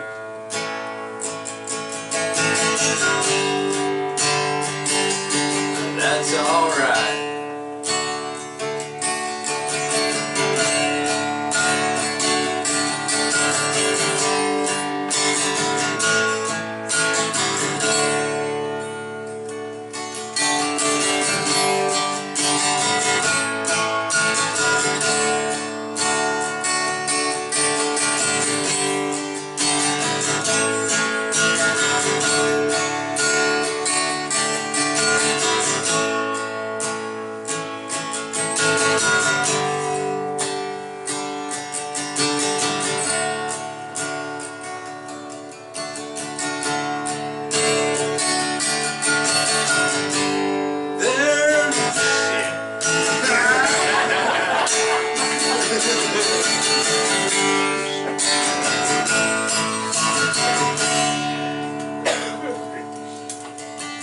There's a spot where the straight winds drop the trees. I already did that too. Give me one more second. And the brush, there it is, thick and unruly.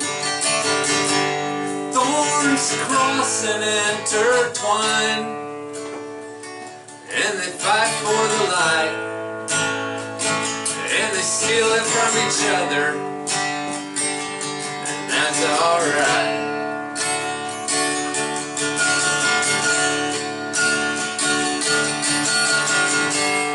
Tiger-shark fights in the womb, till only one's alive to be born.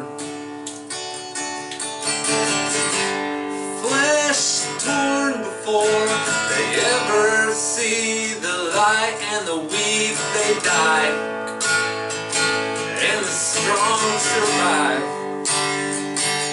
and that's alright.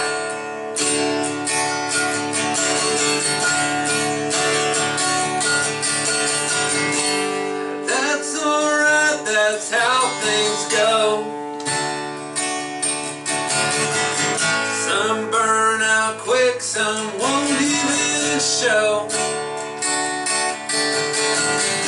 Some won't make it through the night. If they do or they don't,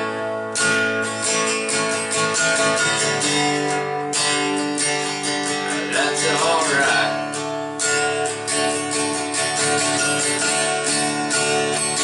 If they do or they don't,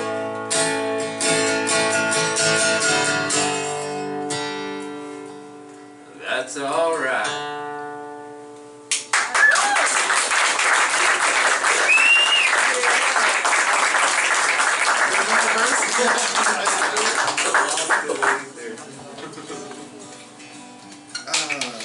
Yeah, for some reason I feel this one's similar. It's like kind of like extrapolating a larger maybe moral conviction out of like each verse sort of holds the moral conviction within it. Better get to work. It's good to be a worker. It's hard to be a writer of songs with no purpose, but that's alright. Everything's perfect. I trained myself to think like that, practically drove myself worthless. Oh, I love to say the phrase I always say. I might be wrong, 'cause I might be wrong. And no, I ain't the confidence this fake when thin-skinned people pretend to be strong, 'cause they ain't strong. Better get to work. It's good to be humble. You can rise up smiling after you stumble. Well, I tell myself that nobody is perfect. It calms me down when I think I'm cool. When I'm not, it's my comfort. And I forgot that. David, part of that one. Contagious. Okay, I think I got it. Ain't it always interesting to see the way people respond when it's wrong? When things go wrong?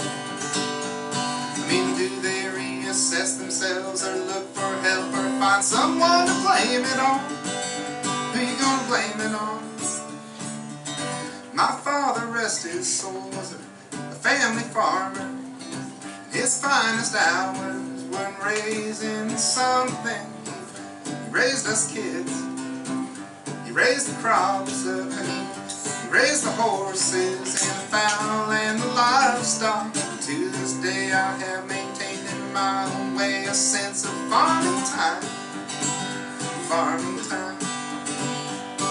The sun goes up and down, the seasons change, and things are born and then they die. I've seen things die.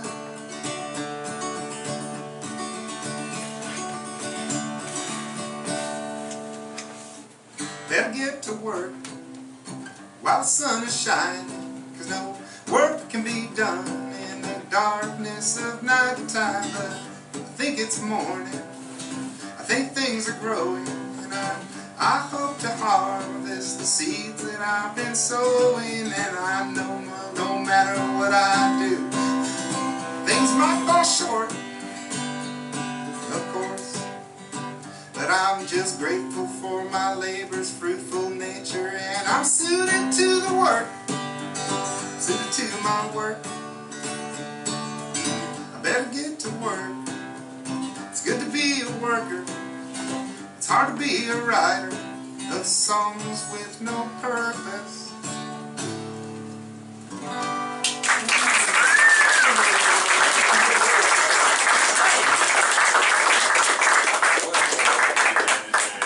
Yeah, plenty of work to do. But the metaphorical night is what I'm talking about, you know. It's funny, I was listening to that song and thinking about, like, you know, sort of what makes the song, what's the impetus for writing a song. Yeah. You know, it's sort of like, you know, a piece of sand getting in an oyster, and that, you know, that's what makes a pearl, is that it's some irritant, you know. And, I mean, I was listening to your songs, like, a lot about you know, trees and nature and wildlife, and I never write about that shit. You know? I'm glad that it inspires you, and I'm like, what's wrong with me as a human being that doesn't make me speak to me? You know, like, Well, did you come from a place where nature was like all around? Because like you grew up around back country. yeah. I mean, I was born in Canada, and you know, I was too. Where? BC. Oh, okay. Yeah, I was born in Ontario. Okay. But yeah, I mean, I lived in, you know, I lived in like small towns, lived in the country for a long time until I moved to New York City when I was 21. But I don't really write songs about the city either. But I mean, it's just interesting sort of what different songwriters draw their inspiration from. It feels like your songs are set in the city. Like when I'm listening to you play, like the stage setting in my mind is always like city. Like, yeah, I mean, you know, New York definitely. I have like PTSD from living in New York for 17 years. Or it changed, you know. But this song, I feel like the impetus for this song, it was both sort of like two ends of the spectrum. One is that, like, you know, I'm 41 and like my body doesn't do the shit that it used to do, and it does some stuff that it didn't used to do, you know. And it's like oh yeah, just, you know, that march towards death. And then the other thing that, you know, combined to make this song was also just like some stupid line where I was over in the UK and I kept, you know, like sort of bragging at shows like, yeah, I've been wearing these pants for the last 6 weeks, and they would all be like appalled because pants over there means underwear. They're like, you are disgusting. I didn't know that. And so then that got me thinking about underpants, which is just a funny word, no matter how you put it. And then I thought about pants over underpants, and I was like, that's the smartest thing I've ever written. And so I was trying to put this line about pants over underpants with my fear of impending death. Okay. And then out of those I'm interested to see where this song's going. It's a dark song, but I also feel like in the song is the best line I've ever written, ever, as a songwriter. So. You want to give us the heads up on? Well, prick up your ears. Maybe, okay. Maybe you'll hear it. All right. We can pick it out.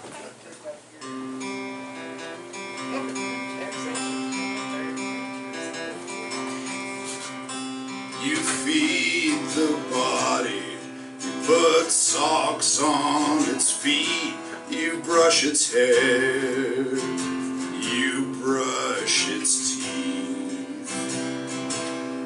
You put shoes on those socks, pants over underpants. You look in its eyes, say, man, you can do anything, but you can't.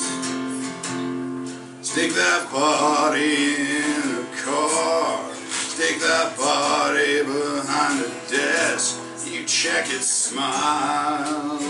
You check its breath. Late in the evening, body wears on mine. So you stick it on a shelf. Leave it behind.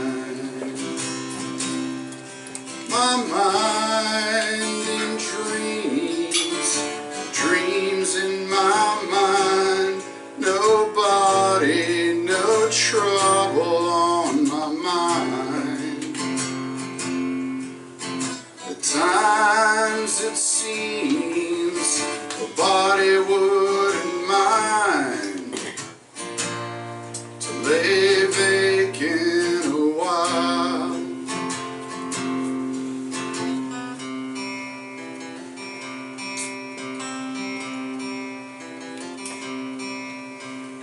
You need a body, you crave that loving touch, but that booby you're grabbing, it's already dust. Best line I've ever The booby you're grabbing's already dust. Cinematic in a way. These words are just ideas I taxidermied and rhyme. These chords, the same corpses I dig up every time. This man you see before you, this guy they call me, just a graveyard of people who I've failed to be. It's just nothing when you're dead. An old man up in the sky. Some of us will learn nothing before we die. My mind in dreams, dreams in my mind. No trouble, nobody on my mind. At times it seems the body wouldn't mind lay vacant a while. Yeah, pain is just a feeling you get to prove that you're alive. Heaven's just a feeling when all feeling dies.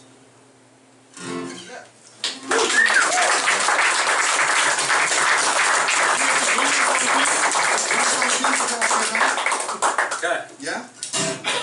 Okay, we're gonna do one more song apiece. Let's give a round of applause for all the...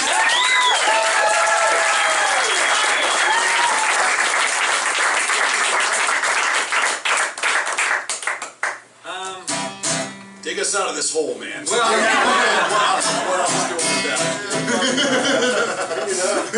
God damn. I have to say, man, if you had asked me without saying, I would have said that last line was your line. The heaven's just feeling.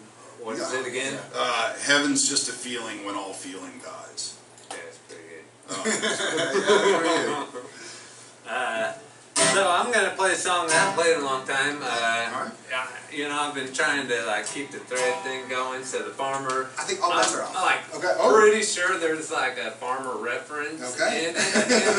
I actually cannot tell you for sure what's in it, but I'm pretty sure there it might be in the chorus. There's at least a line in there. We'll find out together. This song, yeah.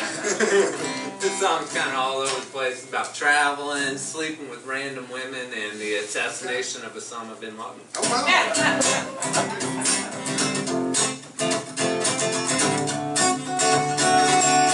It's been good so far.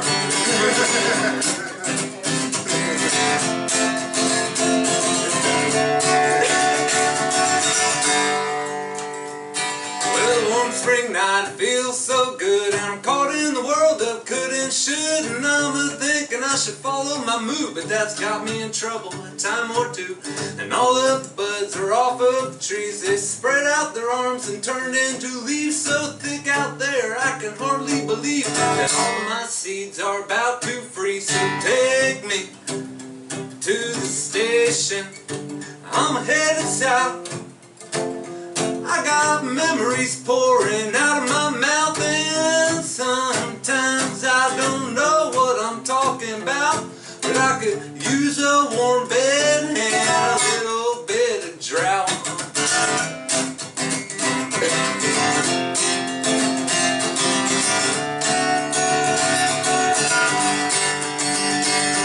Now we're dancing on the grave of number one. If I had the chance, I'd have held the gun, but pulling the trigger don't as easily come. I guess you could say I ain't far enough along, and the temperature is warm and cold at the million places that I got to go. I take the good with the bad, cause I was always told biggest harvest come from hoeing the longest rows.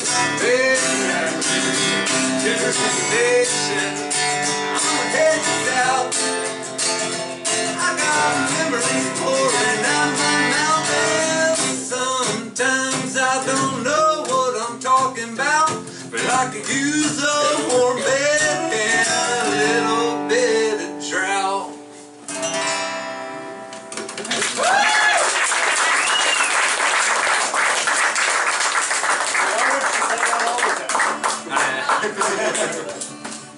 Yeah, forgot about it. I think I'm gonna tune this guitar different. And is it alright for you? Yeah. You want to go ahead and warm up with it? You know, get it, feeling it? Oh, Do that. I think a lot of the songs we're playing have been like on the road type songs.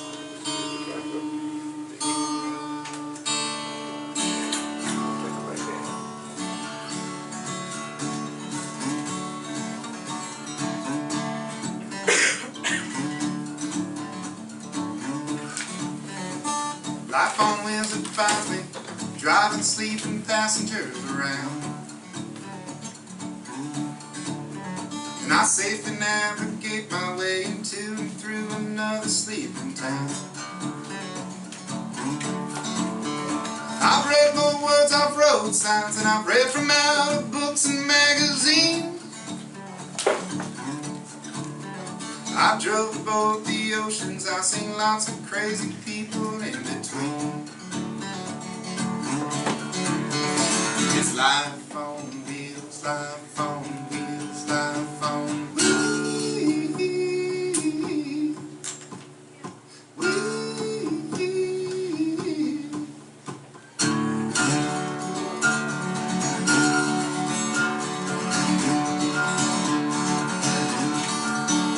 If this music thing don't work out, I'll probably find some work out on the road.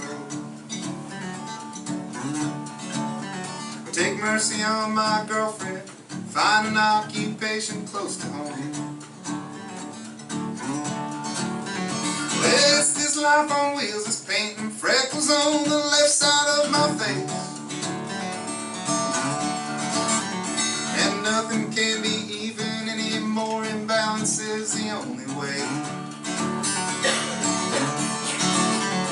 It's life on wheels, life on wheels, life on wheels. It's life on wheels, life on wheels, life on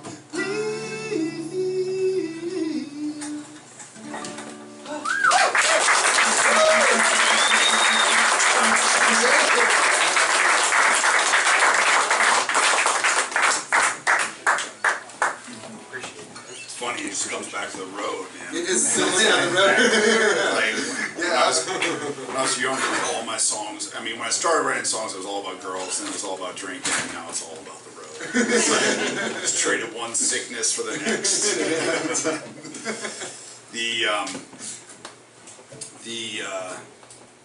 This is a new song that I wrote. I was recently introduced to music of Coulter Wall by a girl before I was heading out on tour all over Europe, and that was, and it's, I mean, it's awesome to be up here with you guys and like listening to your songs and listen to the way you write, and like there's some chords I saw you throwing down. I'm absolutely gonna steal those. You know what I mean? It's like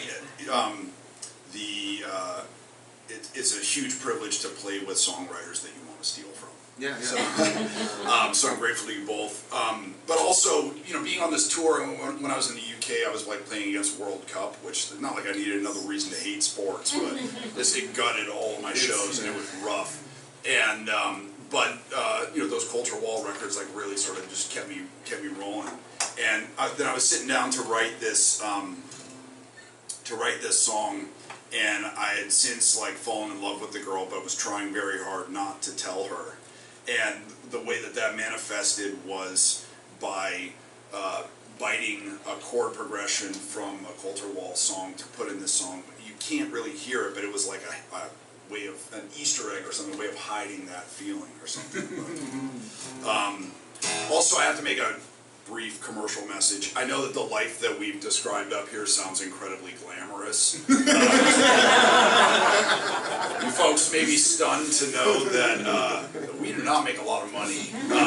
So I have a whole sad little yard sale set up back there, like something out of a John Cougar Mellencamp song. I got T-shirts and records and posters and stuff like that. Christmas is right around the corner. yes. I have lighters for Yeah, sure. Your merch game is delicious. Figured that, you know. I have Hamburg CDs, and if you'll listen to them, they're free. But if you just want to take one, they cost $5. One of them is my newest album. The other one is my newest genre, Thug Billy. It's all gangster rap that I've been working on. Are you serious? Yeah, totally You've serious. been doing gangster rap? Yeah, I'm like my Let's third hear album it. deep on it. And you haven't like brought any out on the singer-songwriter night? It's kind of hard, dude. I mean, I have been working on All Them Bitches Wanna Fuck With Me. I think we've all been working on that. I want to hear that. This is a song I wrote this summer. It's a new one I wrote in a Motel 6 in Pocatello, Idaho. And it's a line that I stole, but it's a line that my friend, the comedian Glenn Wool, stole from Google Maps. And I'm stealing it back. It's called This Road Has Tolls.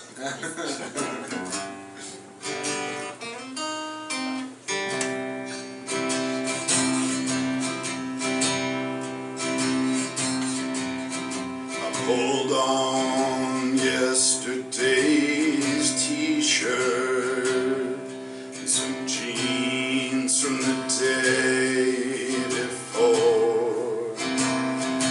I got every single color of black rock and roll skull t-shirt.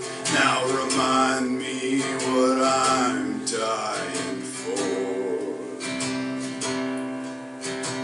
Feel like I'm losing the narrative, speaking a language I no longer understand, hammering it out on the highway, crying as fast as I can.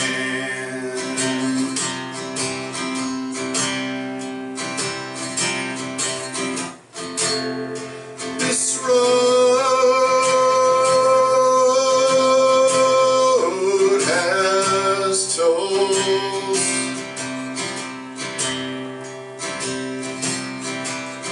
It eats up your tires, your time, your mind, your soul.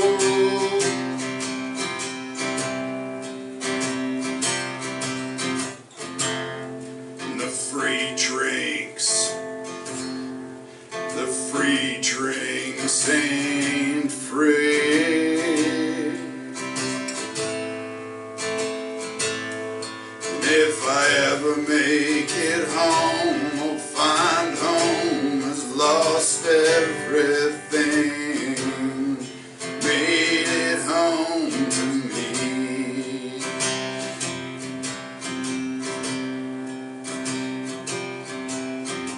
Remember that corny old poem about Jesus and footprints in the sand? Well, you can hold me a middle seat on the Greyhound to hell, 'cause I'm not gonna understand. They say God protects fools and drunkards. That hasn't been my experience at all. Only one set of footprints in the hardest of times, 'cause you poked me with a stick while I crawled.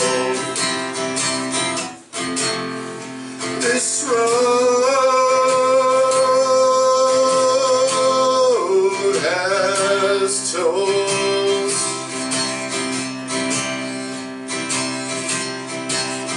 It eats up your tires, your time, your mind, your soul.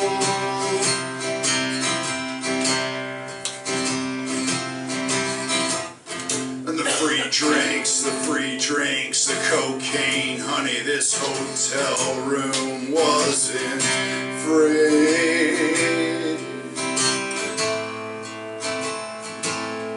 And if I ever make it home, I'll find home has lost everything, made it home.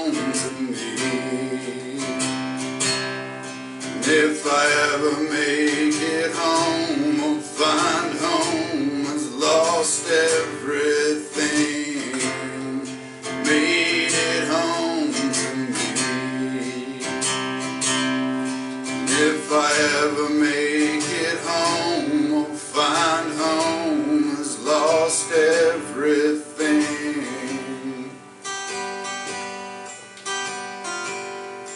made it home to me.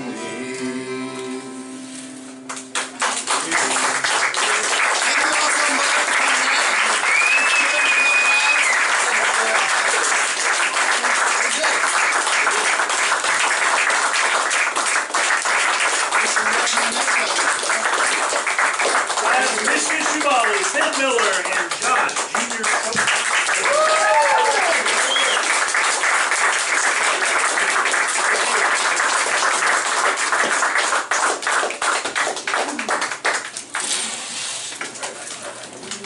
If anybody needs a ride down the hill, I will be glad to give you one personally. Other than that, please grab a business card on the way out, guys. We appreciate it. Sorry, I didn't see more of the show. Did you really? And I knew I was getting an hourly. I had 15 different people telling me different places that this place was, and so I didn't know what it was. How do you know about that? Well, that's what brought me to them as well. Yeah, I've had Mishka forever. Definitely good to see you. So it's your first time seeing that? Yeah, I wanted to, he was in Kansas City in May, but it was his birthday, couldn't make it sort of deal. But I was super excited when I found out about it. Well, he almost always plays electric. Tommy, what's your name? Tawny. Tawny? Appreciate you, man. Thanks.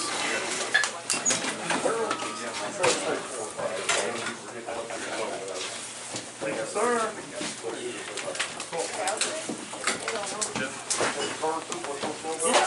You need to wait a minute. Get out. Probably the best thing to do would be.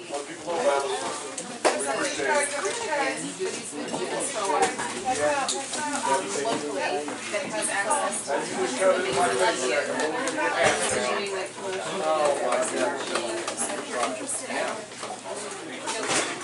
Yeah, just have him message me. I mean, I had a guy that did it for a couple of years. I've got really good equipment. I've got good mics. I mean, if you look But at yeah, it online, you can find a in terms of provider, not so much internally. But I can send you this email. Sure, I'll give you back out. Anytime. Give me a couple minutes. That's right, I'm wondering. We may actually take you over that because we watch. But, yeah. And get with me on Suitcase Junket. And you said you want I several will definitely email you that. Yeah, we want at least 2. I'm going to talk to the kids and see if we want to bring a couple girls. Definitely. And then as far as that goes, like, he's someone who has, like, I mean, if you're willing to talk, like, he has connections in the market.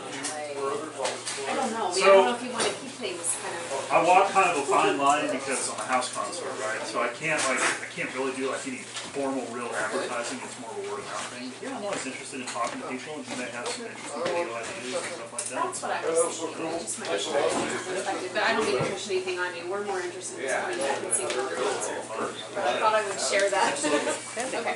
We'll see you soon. All right. Jeff, you want to let folks know about it? Yeah, sure. Appreciate it. Thanks so much. So this is your first time? Yeah. Come back to Joplin again? Yeah. Let folks know we're here. Wonderful. So here's a large for me, and I'll give you an extra large. Just make one and give it to somebody who couldn't otherwise buy a shirt or something. Maybe I will myself.